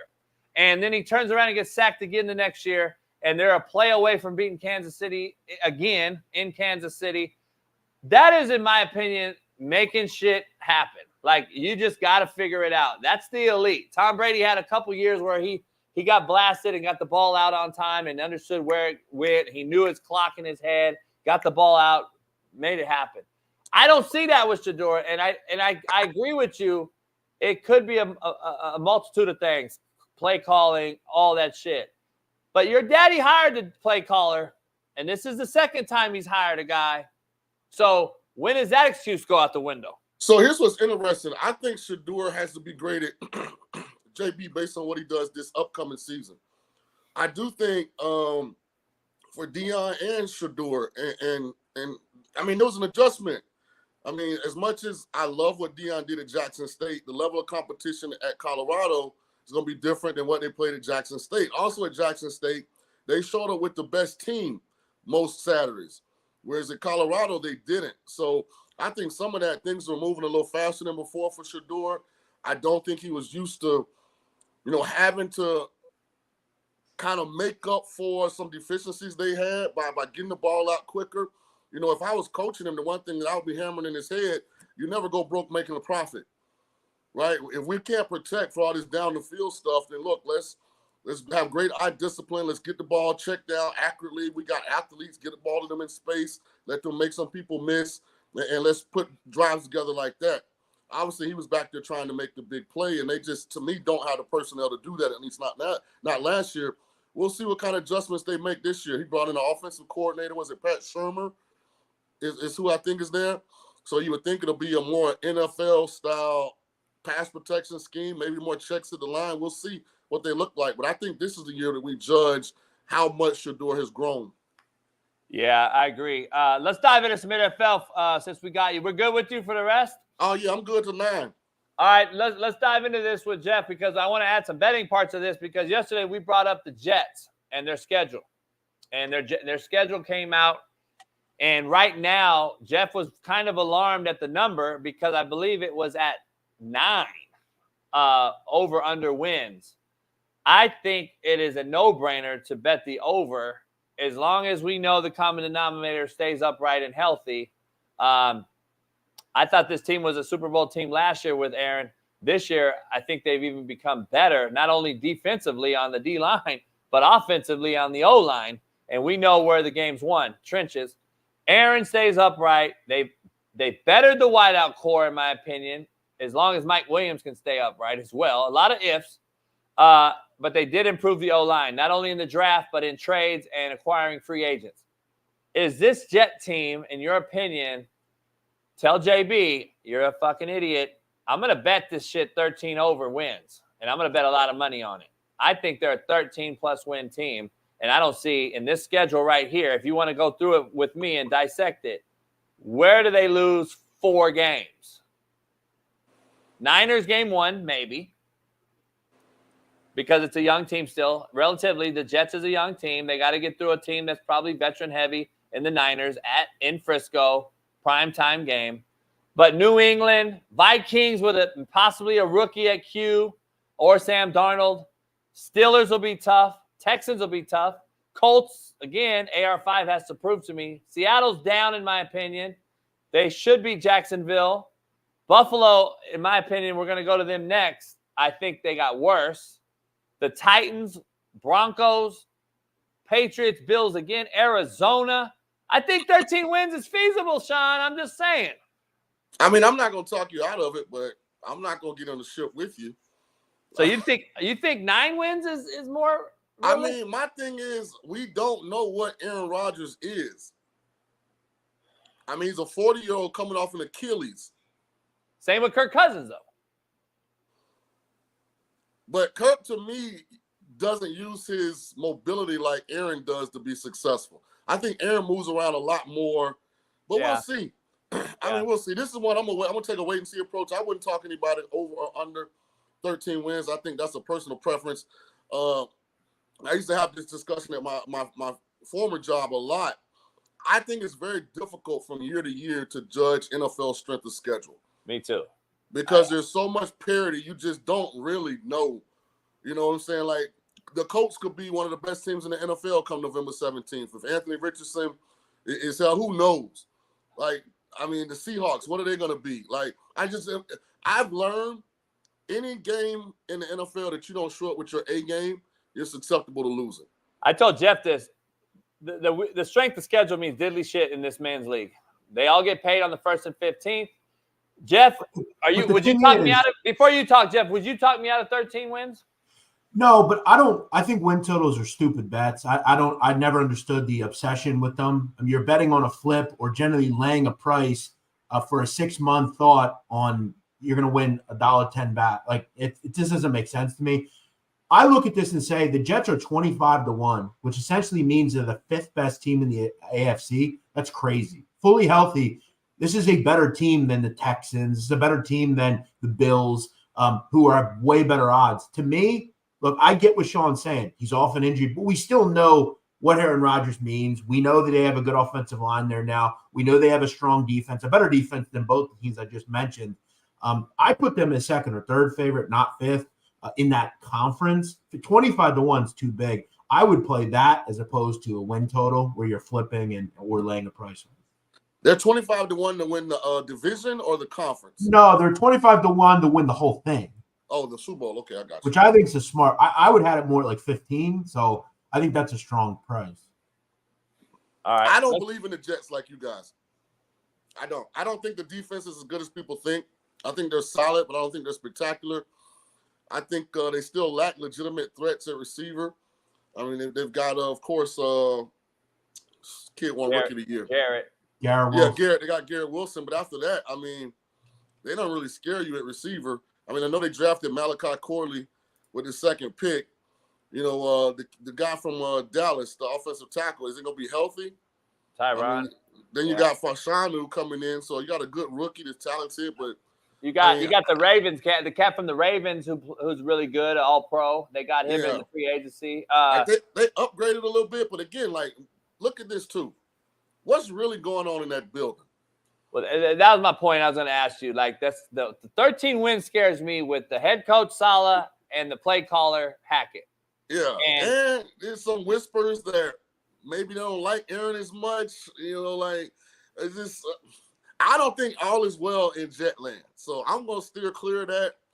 I can reevaluate after week 3 or 4, and maybe I'll feel different. But preseason, pre-flop, I won't be involved with the Jets at all. I want to dive into this one other AFC team before we get over to the NFC and go through all those teams. The Bills. I want to dive into the Bills because what was the win total, Jeff? You said it. 10.5, I believe. Yeah, 10.5. I see them under. I don't see that I don't see how they have more win total than the Jets. Like, they've gotten worse, in my opinion. People can talk about they got younger all they want. Younger in this league doesn't necessarily equate to more wins when you lose your bread and butter, your extension of the quarterback in Diggs, and you lost Gabe Davis, which I bet in hindsight 2020, they would have surely kept Gabe Davis from leaving to go to Jacksonville or wherever he ended up going if they knew they were going to get rid of Diggs and had to lose Diggs, addition by subtraction at the end of the day, in my opinion. I think the Bills actually gain from losing Diggs, but they didn't address it in the draft like you thought everyone else in the world thought they should have done. So I don't know about this team right here, Shaun. Well, they drafted the funniest wide receiver in the draft, Keynan Coleman. I mean, he is funny. He's hilarious. I mean, and that's what he's known for right now. I like him, a big receiver transfer from Michigan State to Florida State, wide catch radius. Probably don't have great top end speed, but I like Ray Davis, the running back from Kentucky they picked up too. I think he can add some explosion to that backfield. But I'll say this: when I'm looking at the Bills, and I know you got your computer up, what's Josh Allen's MVP number? Oh, while Jeff's looking that up, or Bailey, I got to ask you this. 8-1. That's how I would attack the Bills. Because if the Bills are good, Josh Allen's going to get all the credit. And that'll put him right there to win MVP. Yeah, that's a good point. I mean, he has to, right? He has to pull off from Mahomes with less talent on the perimeter and make sure. I think he's going to have his best year. I truly do, because I don't believe he's going to. Addition by subtraction in this league is a real thing, Shaun. You know it. When you get that chirping out of your ear and that cancer that a lot of people thought Diggs was, and you saw it. You saw it after playoff losses. You saw it in the middle of when he didn't get the ball. And they had a very, very love-hate relationship, regardless of contrary to belief. I think he's now freer and saying, all right, this is my room now. I control the wideouts. You better fucking run this route at this yard marker. You better make sure you cut versus one high. I'm going to throw you the ball between the outside backer and a one high safety. Like, I think he's going to control it better. I think it's better for him. Let's see how good he really is, Shaun, because I think him and Herbert are in the same boat. They have to improve a lot.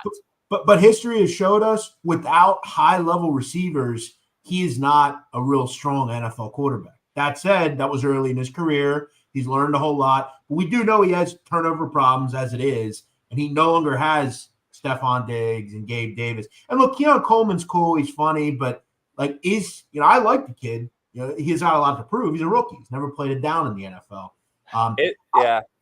I think 8-1 to me. If I'm just saying what I'd make the price, I guess if you're putting it all on his shoulders. So if they do play well, he will be the MVP because he has nothing around him. You're 100% right there. But I mean, when I look and I'm seeing Aaron Rodgers 25-1, Jalen Hurts 18-1, I think to me they're a bit more attractive. But you're right. If you're just assuming he's going to play well with nothing around him, he will win the MVP for sure. I don't think Jalen Hurts has any shot to win Me either. MVP, no matter what he does. Me either. Really? I don't think he's viewed like that by I don't people either. that vote. I don't either. But if he stays healthy and on paper they look like a really good team, if they, he's been a fate involved as far as a choice the last couple of years. I think if he stays healthy, I think he's got to be in the running. And it's higher than 18-1. I mean, he plays well. The first 4 games for the Eagles, they got 3 games on the road, including one in Brazil on national television, with the whole world watching. He plays well the first 3 or 4 games. He's been in the running. I'm not saying he'll win, but he's been in the running. He's been a favorite, let's say. Yeah, I don't see. He declined last year. I don't see much of an improvement this year. I don't think. But that's my point. And what I want to make clear, and I think a lot of people take what I say and they laugh, but I'm looking at it from a betting standpoint. 18-1, to me, that's too high. Like he should be more around 10, 12-1. And look, when you're betting decent amounts of money, 18 to 10-1, that's a lot of money as far as the odds. So I'm looking at that, and I'm saying what has value to me. I would. What is Herbert's number? Because I would jump on that bandwagon with Harbaugh over Jalen Hurts. I would take Herbert in that. And that's a great point because I relate him a lot to like your Josh Allens. The truth of the matter is Justin Herbert doesn't have a whole lot around him, right? There's not a lot of receivers on that team that you're looking forward to and say, wow, can't wait to see them play. They're going to run the football. new coach. He's 14-1. So I think to me that's a little bit more attractive than a Josh Allen. Back to the Bills, Shaun, with Joe Brady calling it, and I think he got his pecker wet, so to speak, when he learned in Carolina under a rookie head coach in Rule, who I like a lot, but he's a college coach, let's be clear. I think he learned and got it wet. He got to stay in the league. And then last year I saw improvements from a play caller standpoint that said, let's take some onus off Josh Allen. Let's extend his career, and let's make sure we don't put all the pressure on this guy, because that's why he does turn the ball over in the red zone, in my opinion, more than most. He has too much goddamn requests, and they require too much of him in the low red zone area. So I think Josh Allen will benefit from running the football more this year. Whether he's involved in the run game or not, we'll know he's going to run power read. We're going to run some +1 QB run game. But also, it'll help them in play action, RPO, and other things if they are a run-first team. We know they're not going to be a run-first team per se, numbers-wise, but Shaun and I understand what I mean by run-first, meaning they're going to open other things up for Josh Allen. So 20 minutes left. Let's dive into the Hey, before we get off the Bills, I had to check my phone because JB's my guy. Brady's my guy. That's my dude. I texted him in December, Jason and Jeff, and I said, congrats on the win. On another note, that's 3 games in a row with Diggs not being productive. You know how he is. Better figure that out, my guy. I texted him that in December because he wasn't getting red zone targets. He wasn't a focal point of what they were doing. I was like, hey, good win, but you know how Diggs is. You better start getting that football. If I can just throw one more name out there, and I know I'm sure Coach ain't going to be very happy with this name, but Dak Prescott, 18-1, okay? The guy was 3rd in the voting last year, had a great season. I think we forget Dak was really good last season. 36 touchdowns, 9 picks. It's a good football team. Mike McCarthy play calling was way better. Laugh all you want, but he had a great season. All you fucking idiots laughing. Tell me what you didn't like about Dak Prescott. Hey, I love a guy like that in a contract year. I wouldn't tell you not to bet Dak for MVP. I'm the other way. I'm gonna flip. I'm gonna total opposite. It is. Yeah, but again, you're not looking at fact, bro. No. I am. I'm looking at the player. We can't just bet on not knowing the player's history either. This guy is a complete. The player's history was very good last year. That's the history I want. But this is the fact though. He's on a contract extension year. The rumors are they're not going to extend him unless he wins something of significance. He Sounds cannot like do I it. want to be with. He's not me, because the pressure is going to fold him. He's not the guy that has the it factor. He doesn't have the it factor, dog. It's a known thing. He don't have the it factor. I'm never going to bet on Dak Prescott. He is going to be whack Prescott when it counts most. And he's going to have so much pressure to get that big bag and an extension that he is going to shit the bed. Yes, he's talented. Yes, he's going to have good stats. He's going to have stats, Jeff. He is going to have good stats. But he's not going to be in the mix. Fair enough, but if I'm looking at an NFC with, again, look, to be fair, I'd much rather have him over like a Jordan Love. I'm just being honest. Not this year. They're a good offense. He's in a contract year. He had a great season. He won a big game against Philadelphia in Week 14. Again, I hear you. And there's the Brock Purdy's. You could play guys like that. But the truth is they were one of the best offenses in the league last year. He, again, has a lot of this is a big year for him. Hey, and again, you fucking idiots in the chat are not you're not living in fact. This is a reality. It just is. I know you don't like him or whatever, but he had a great year last year. I don't know why you people hate on him so much. And Jeff's point, he's talking statistics and betting about this dude. Hey, here's why I disagree. I think Jordan Love, with his wideouts, the youngest offense in football, the youngest wideouts who are ascending wideouts. I love their core, Shaun. I think that core is head and shoulders better than the Dallas core. And I believe Jordan Love is on a high right now. I believe the Green Bay Packers are on a high. I think they got better. They're a team that beat this Cowboy team in the playoffs. I like where Jordan Love's headed. I think he's got momentum. I like Green Bay. I would buy stock in Green Bay right now. They've done a good job of rebuilding that organization. But be real, Shaun. Jeff, let me ask you a question. Yeah. What if I countered your Dak Prescott play and said I'd rather have Jared Goff? I think that's another strong play too. I think when I'm looking at quarterback, we know he's going to put numbers up. We know they're a relevant team. I'm not sure if again, I guess you're right that the Packers did win a playoff game, but it's a one-game thing. Would you bet on that to happen this year? That in a one-off in a playoff game, after getting railed last year like they did, the Cowboys aren't going to respond in a better – look, I get the history there. They don't win a lot of playoff games. I get it. I'm an Eagle fan. I know that. But, yeah, Goff's a great one. I mean, you got a great receiver there in Amon-Ra St. Brown, a team that's going to – I'd take him also over Jordan Love. I like it. Christian McCaffrey, what about him? 4th in the voting last year.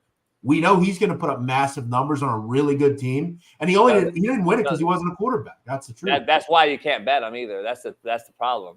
You can bet him for Offensive Player of the Year, but I don't know if he can win MVP. Which I don't know how. I don't know what platform is the MVP, not also the Player of the Year. It's always a quarterback, right? Yeah, I'm saying and he's a running back in a system where he can get hurt at any given moment, and it'll ruin your deal. Let's dive into the NFC real quick and dive into their schedules. And I don't know if you saw it yet, Shaun. I'm sure you have. But any takeaways from scheduling overall, from strength to weakness? As you already stated, you don't take too much merit into it. But the Falcons stick out to me. They have the weakest schedule, apparently, with the Saints, both in the same division.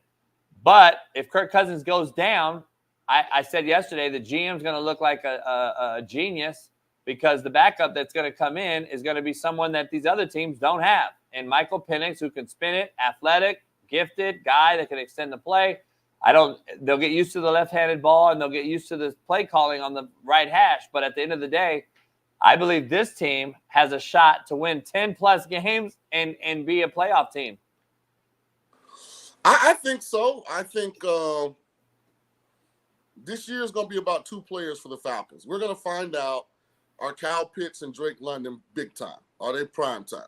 Because they've had a crutch they've been able to utilize, which is mediocre to below average quarterback play their entire career. For the first time, they don't have that. So, I mean, when I'm looking at the Falcons, any bets that I was going to make, I'd have to figure out how does Pitts and London fit into it. Maybe it's playing their player props early in the year if you like the numbers or, whatever. It's that's how I would try and attack the Falcons. I don't know that they're elite on defense. They're better. But, again, they're also in a weak division. Carolina's in a full rebuild. The Saints are lost at sea somewhere, and the Bucs are a year older. So, I mean, remember, the team out that won this division was below 500 last year. So, maybe I don't know what Atlanta is to win the NFC South. Maybe I would approach it like that. What are they, 2-3-1, Jeff? Yeah, their win total is 9.5. I think they're second favorite, I believe. If I was going to play the Falcons, I would be trying to, to win the NFC South, something like that, small accomplishment that's manageable. Yeah, let's pull up the schedule. We're just going to go through the whole thing so we can keep it up. Here's the Cowboys from the jump on the NFC side. And I want to talk – before we leave today, I got to talk about the Pittsburgh Steelers and the disservice that the NFL did them in scheduling. They didn't do them any favors. We're going to dive into that. But let me ask you, this Cowboy schedule, and Jeff's point, if we were to bet Dak Prescott as an MVP candidate at 18-1, which is a good bet, but is this schedule going to help him win an MVP? You got the Ravens, the Steelers, the Lions, and Frisco out the gate. And the Browns, game 1, maybe the most talented roster in football still, the Browns, well, no one wants to talk about. The Saints are going to probably play good defense. The Giants are, who knows. But that's a hell of a first start of the schedule there. Yeah, they'll be lucky to be 5-5 through the first 10. Ooh, shit. You agree, Jeff? Yeah, their schedule's kind of mid-tier. I think it's 13th or 14th. But the problem with the NFC East, particularly Eagles, Cowboys, their bye weeks are really early, right? So, you're playing, 11, 12 games straight. And then if you get into the playoffs, I mean, you're up to, 13, 14 games straight, as opposed to maybe having a bye in, let's say, week 10 or week 11. The byes are positioned quite early, but you also look at that stretch in November. You got to play or late October, November. You got to play the Niners, the Eagles, the Texans. Even the Falcons. That's a tough game. The Texans are game 10, Jeff. So if you look at Ravens, Steelers, Lions, and then you brought up Niners, Texans, I mean, that's 5 games right there. If they lost those 5, we wouldn't be shocked. And Detroit, too. Yeah, I included them. The next team is the Giants. We don't know about this team. Where you at? Under, yeah, I know. But that isn't, to Jeff's point, isn't that what everybody's going to do? And I would bet over. Listen, Malik Neighbors, hey, it's so bad in New York, Malik Neighbors called off his bet with Jaden Daniels. They had a bet for who would win Rookie of the Year. Malik Neighbors said bet off. What's the over-under, Jeff? 6.5. And let's also remember, this offense at times last year was one of the worst I'd seen. I mean, they were horrible until they move on from Daniel Dimes, which, again, this surprised me that they did not look towards getting a quarterback in the NFL draft. They had an opportunity. They could have took a Spencer Rattler type or someone like that, maybe to just keep the seat a little bit kind of interesting for Danny Dimes. They didn't do that. They lose Saquon Barkley. I don't know how they win 6, 7, 8 games. I don't believe with the money they paid out and what's owed, you can't go with a rookie that wasn't a top tier rookie. I'm not saying it wasn't Penix or you know what I'm saying. But why not at least make the seat a little bit like have a guy that can maybe challenge you a little bit, throw a little bit in the preseason. Remember too, you got to play the Cowboys and Eagles 4 times. Eagles have beaten the Giants 26 of the last 34 times. Redskins or whatever the names are, Commanders, they're going to be better. The Giants are surely the worst team in the NFC East. It's not a question. I would bet the over. Let's dive into your team. Over? So do you think they're going to win 7 or more games? Yeah, I think they will. Hey, here's what I hope happens. I'm a Brian Daboll guy, though, Shaun. I'm a Brian Daboll believer. I'm a Brian guy. I was shocked by how bad they were on offense last year. I agree. But they've been worse than the Bears up front and at wideout, and no one gave them credit for that. They all just talked about how bad Justin Fields' wideouts and O-line was. The Giants shit was worse. Yeah, and they didn't get any better either. And here's what's going to be interesting. They could have drafted Penix. Yeah. If Penix turns into a dude, boy, that's going to be a terrible pass. Yeah. Let's dive into your Eagles, Jeff. This one, I don't know where they are as far as the pecking order, strength of schedule wise, but this is a team that's, admiration's Super Bowl or bust. This is what the organization has created for itself. Kudos to them. You got to win in Philly now. Where are you at with this one? Jeff, go ahead. Where are you at over under and do you this isn't a particularly tough schedule, 21st in the NFL. I will say though, and I'm kind of on the side here where first 5 games for this team are brutal. I mean, they have 3 of their first 4 games are road games, and one of them is in Brazil, right? You also got to go play New Orleans, and I know on the surface that doesn't mean a whole lot, but you got to go to New Orleans. They have not won in New Orleans in a real long time. I think it's like a decade. Throw in, they also have to then follow that up and go on the road to Tampa, a place they lost in the playoffs last year. Your only home games against Kirk Cousins, who's in prime time. We know he sucks in prime, so he'll win that game. But then you get the early bye. You got to win 13. You got to play 13 straight games, guys. I mean, and then throw in the playoff run. So is there the gauntlet that they had last year or the year before? Probably not. But I think the first 5 games for this group are tough. Shaun, before you give us your take, I got to say, I'm not high on this team for one reason. When you lose your 2 captains up front, and Jason Kelce and Fletcher Cox. I don't care how old they got and all that. That is a locker room character issue, a leadership standpoint. They control the line of scrimmage on both sides. They make sure people are in the right gap on D. They make sure the protection's right on O. I think it's 2 huge underrated losses that no one wants to talk about. Just one thing before Shaun. The one thing they do well in this city is in a defensive and offensive line. They always restock early. That way, the individual that comes behind. So, for instance, like Jason Kelce, they believe they have his heir apparent and Cam Jurgens already there. You're right, though. Losing that is tough. They are good, though, from a culture standpoint. They bring in kids and guys that are good culture in the locker room. So I think that's helpful. But see, I've heard otherwise. I've heard other stories. I think Shaun has as well. But the proof isn't in the pudding. Jason Brown, what are you talking about? What guy has come in this locker room since Name one. T.O. What was the it? last one? Riley Cooper was 15 years ago. Hey, here's when I'm evaluating the Eagles, where is Dom DeSandro going to be allowed to be on the sideline? Because Sirianni needs his spirit animal, right? They said he's on the sideline to keep Sirianni from getting emotionally hijacked during the course of games. It's fascinating how bad they were without him. Hey, that bothers me because obviously the coordinators 2 years ago, who are now both head coaches, Cardinals coach respectively, could handle and deal with Nick. Last year, I think they fired the OC and the DC.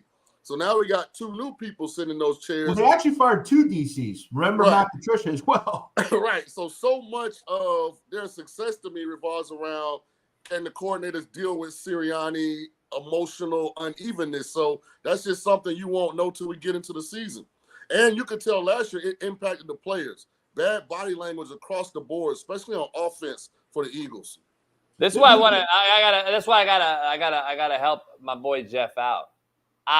This guy cannot control the egos on the offensive side of the football. And A.J. Brown and Devontae Smith and Jalen Hurts. They clearly don't get along. They don't get along.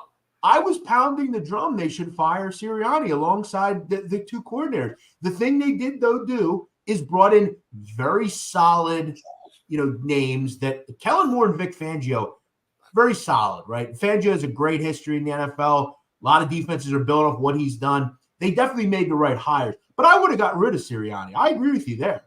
Can he handle all those different opinions? Yeah. I just don't think it's as bad as you said it was.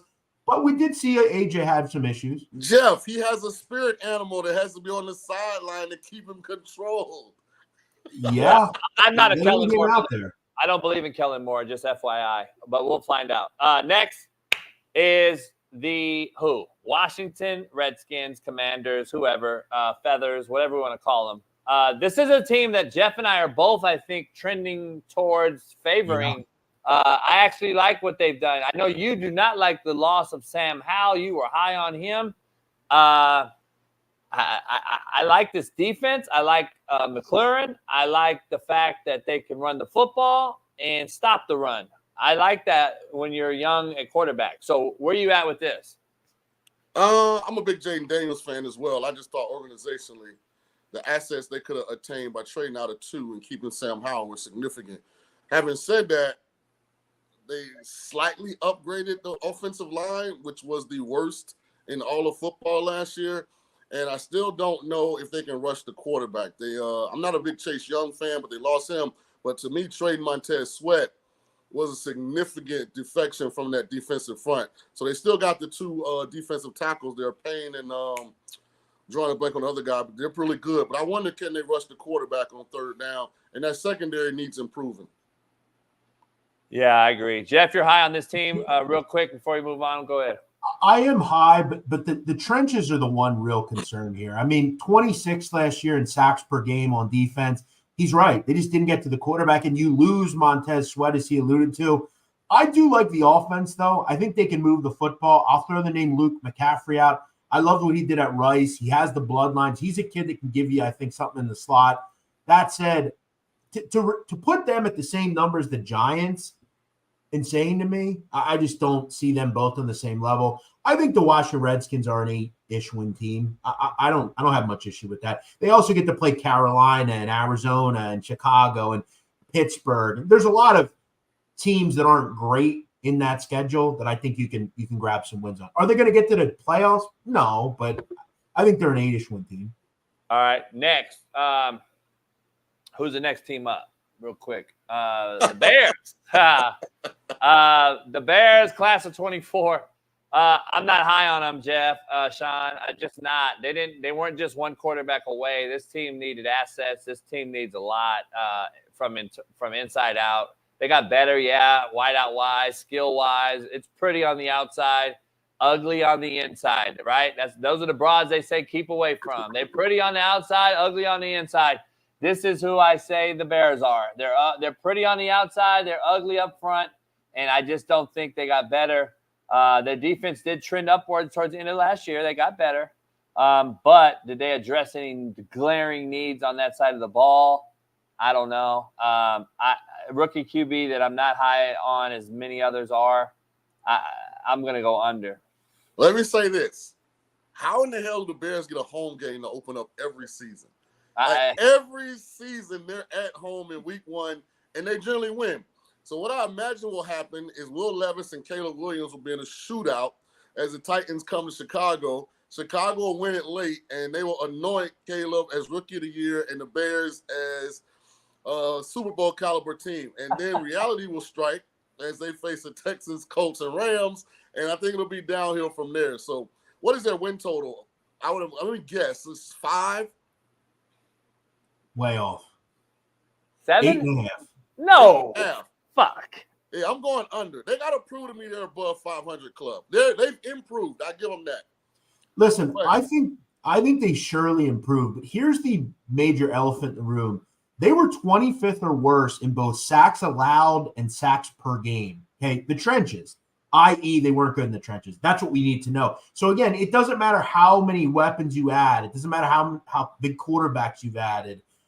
I think they did address the defensive line. They do go out and get Sweat, as we just talked about with Washington losing him. And there are some nice weapons up front on the offensive side, but is this offensive line better? I don't really see any. They added 2 interior guys in free agency. I think one guy from Buffalo and one other guy. And we've seen where that can work. It could also mean they're just old and there's a reason they got moved or whatever. They did add the kid from Yale, the tackle as well. So I think it's better. They did win 7 games. And I'll tell you, if you were on the show we did with the predictions last year, I really liked this team. They were an underdog a lot. I liked Justin Fields. I was a fan of them last year. I'm going to wait and see with them this year. I got to know that the offensive line's better.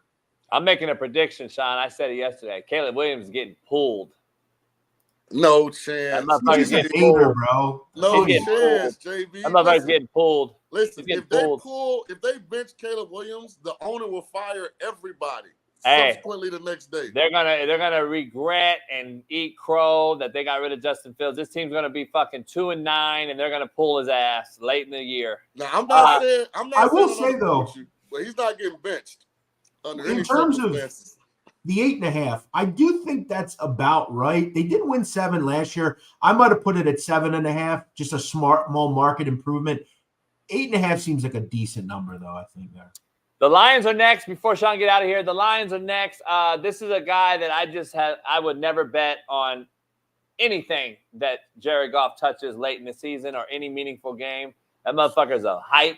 He's a great ball spinner. I think he's a top 5 ball spinner in the league. No question about it. If it's indoors and he is protected like a pretty ass fucking car being wrapped every single day. If it gets nasty in there, that motherfucker folds like a cheap tent, and that's the fact. And that's why you got rid of him in LA, and that's why they won a Super Bowl right away.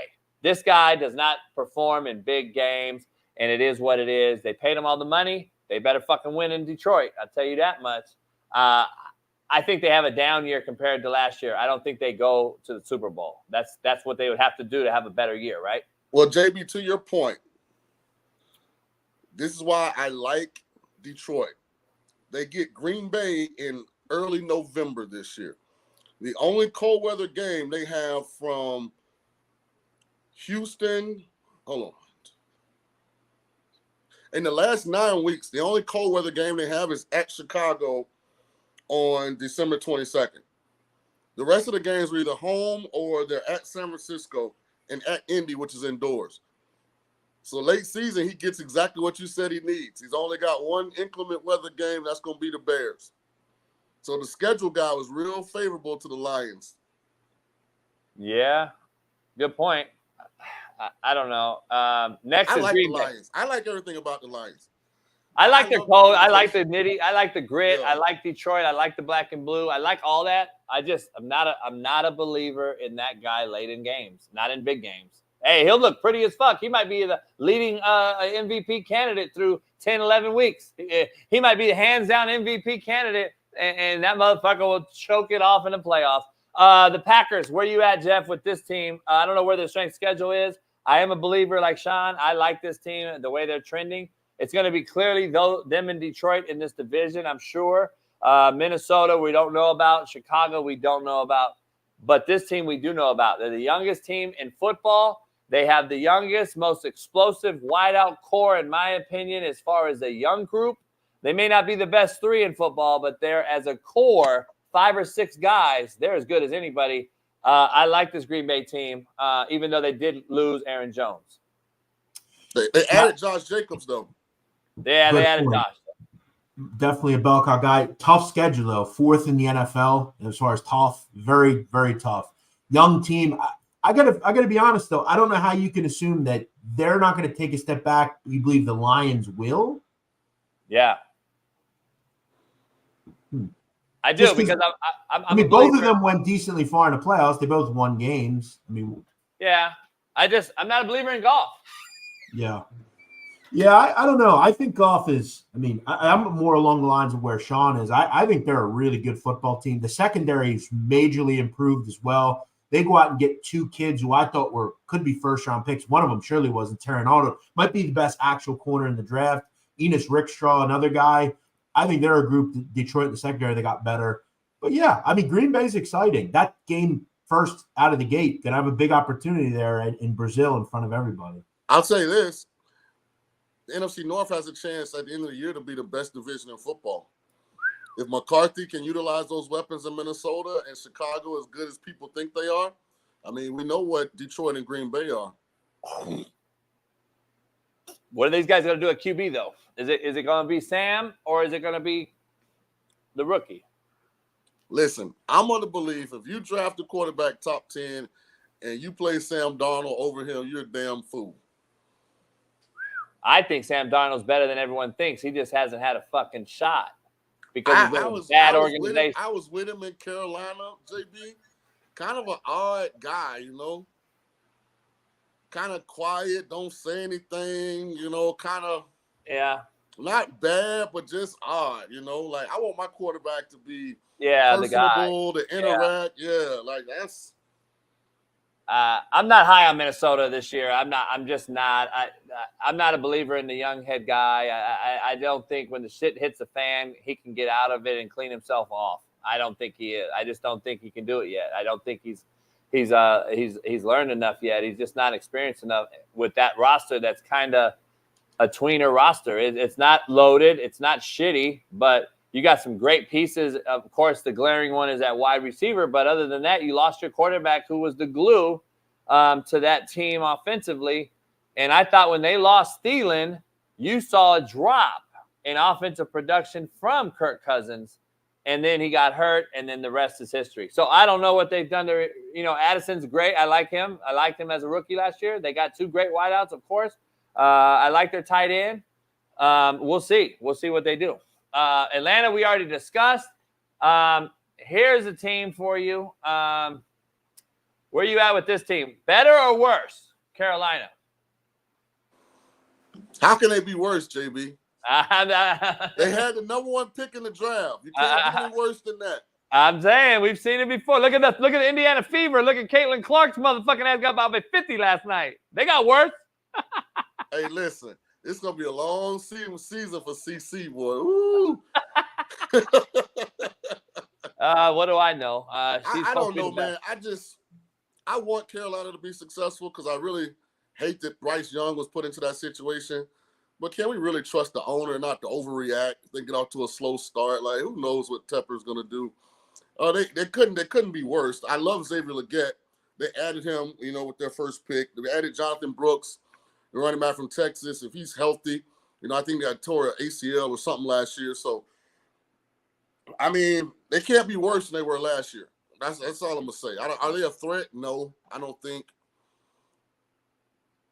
But a new first-time head coach, too, right? Didn't they hire the Bucks OC? Dave Canales. Yeah.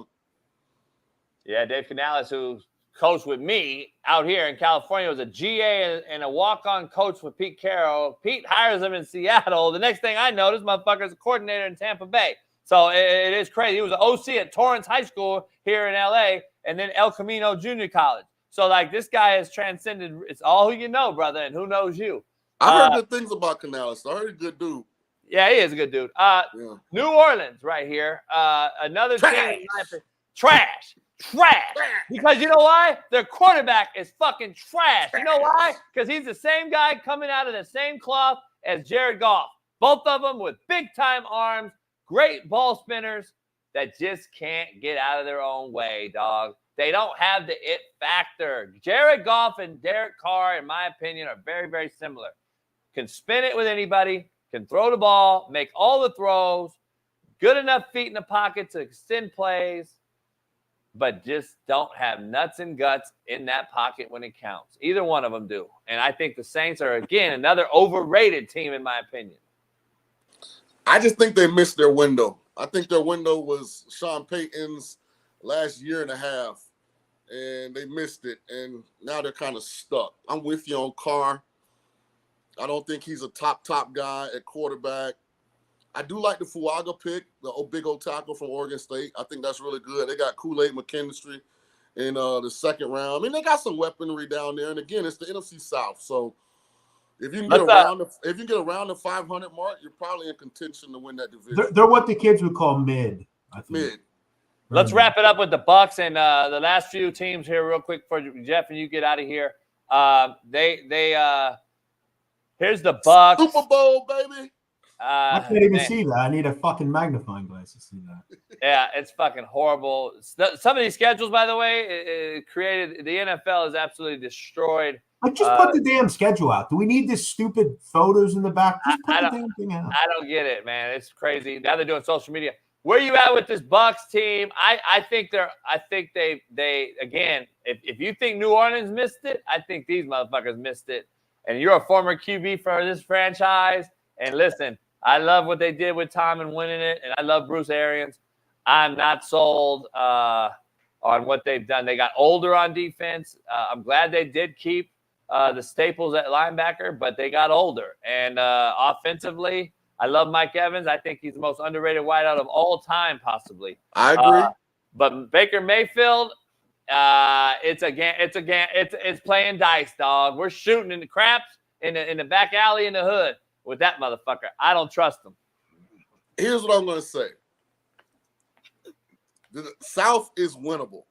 Yes. So just like last year, if they could figure out how to just stay and tread water, they could potentially win the South by default. My only concern is that offensive line. I know we drafted Graham Barton with our first pick, really good versatile lineman from Duke, but we probably need another 2-3 linemen. Like there's not a good unit overall. But other than that, I mean, the Bucs are live. I mean, say what you want about Baker. Baker was the number one pick in the draft. Baker did win a Heisman at Oklahoma. Now, Baker got a little carried away at Cleveland and thought that he was the next coming of Bernie Kosar, and it kind of bit him. But, sometimes when these guys get second chances, they learn the first time. I will say this about Baker. If Baker will be honest about what he sees in the mirror, the Bucs got a chance to make a significant run. And here's what I mean. Baker, you're not Brett Favre. Stop trying to be. Just be Baker Mayfield. If he can get away from that one, like, I'm going to roll left, throw the ball back, cross the field right, he's his own worst enemy at times, but he's talented enough to be a winning quarterback. So I would buy Bucs stock over anybody else in the NFC. What you think, Jeff? I agree. NFC South. I agree with you there. I liked Baker. I told these guys last year I like Tampa. I mean, I do agree with JB defensively. I don't know if they're just kind of an average team defensively. I think they're solid. They do have pretty good weapons. I think in a very mid division, they should win it.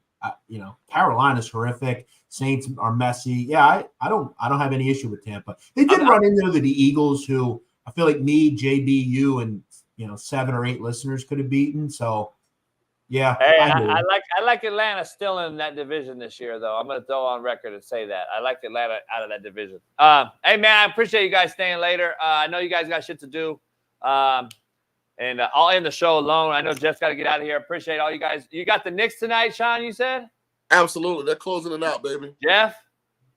I played the under 216. I also will throw out in the Preakness Stakes tomorrow. I like the 8 Tuscan Gold. I think, as Shaun knows, Chad Brown's he's a great trainer, good record in the Preakness, won in 2022. I think this horse is right up near the top. I don't love this field. Muth was scratched, the favorite. Mystic Dan, again, I thought he got a great trip due to the fact of the conditions. It's not going to be muddy or anything tomorrow down at Pimlico. I think the 8's a good Jeff, play. Did he freeze? No, he's in. Hello? I'm good. We hear you. Oh, hey, Jeff. I was about to double my net worth betting Moof. And when Moof scratched, I said, I just had to rethink it. I don't feel strongly about anybody else, but here's what I know. Baffert was going to win the Preakness. He's so pissed off with them people in Kentucky that they won't let him come to Churchill. Whatever he had to inject Moof with, Moof was getting injected for the race. So I was praying to get 5-2 on Moof, which I think was the morning line, if I'm not mistaken. And we were going to rack up, but I don't trust anybody else. Who you say you like, Tuscan Gold? Yeah, I like the 8. I also point out, I don't know if the horse will be at the lead, but I think he'll be right off a stalking pace towards the top of the stretch. And he has Gaff Leone, who Gaff Leone is the king of finishing over the final 16th of a race. He always catches you at the the end. So I like the 8 Tuscan Gold. I think he has a real shot in this race. And he's 8-1. I mean, his morning line was 9-2. It's up to 8-1. I think he moves forward, and I think he was good in the Louisiana Derby. I think the 8 Tuscan Gold makes a lot of sense here. Hey, shout out to this guy, though, as you guys exit the show. Shout out to this cop right here. I got a lighter, bro. Shout out to that motherfucker. Pull your lighter. Lighting a cigar as he got his foot on a motherfucker. And, hey, let's bring back order. Let's bring back order around this motherfucker. Also, man. Bailey, can you show the Scheffler pick? What happened to Scheffler? Why did he get arrested? That's funny. Why did he get arrested? Go ahead, Jeff. He kind of aided and abetted. He kind of avoided a cop, and then So the moral of the story is the dude died a couple hours before he got there. It was a hit and run. Hit and run. He didn't follow the traffic pattern. He just felt like he was trying to get to the range so he could practice. Yeah, zoom around everybody. Okay. That's what I started the show with. He tried to get to the range. I told Jeff, as former pro athletes, you got the adrenaline going. You're ready to go out there and get going. He's like, motherfucker, I'm the number 1 golfer in the world. Let me get the fuck in. And they're like, nah. Your ass is going down. So it is what it is. But money's coming in on him, Jeff said. So he birdied the first hole. He birdied the first hole. Listen, that shit, 2nd-degree felony assault will be a fucking misdemeanor by night's end. The motherfucker got lawyers. Stop it. Hey, appreciate you two coming on, man. Jeff, for the rest of the week, I appreciate you coming in. And we'll see you next week, Jeff, on Monday, and you and Shaun on Monday. We'll be Thanks, back on guys. here. I really appreciate it. Have a great weekend. Hey, follow the Crime Pod, True Crime Pod on YouTube on this channel alone. Follow Jeff and on TikTok, and we'll see you guys next week. Appreciate all the love. Appreciate Jeff. Thanks. See you guys Monday. Peace. Issues get pressed so fast you don't get sacked like bags and baggage. Smitty and Jason Brown killed it, yeah, it's a wrap. We what the game's been missing.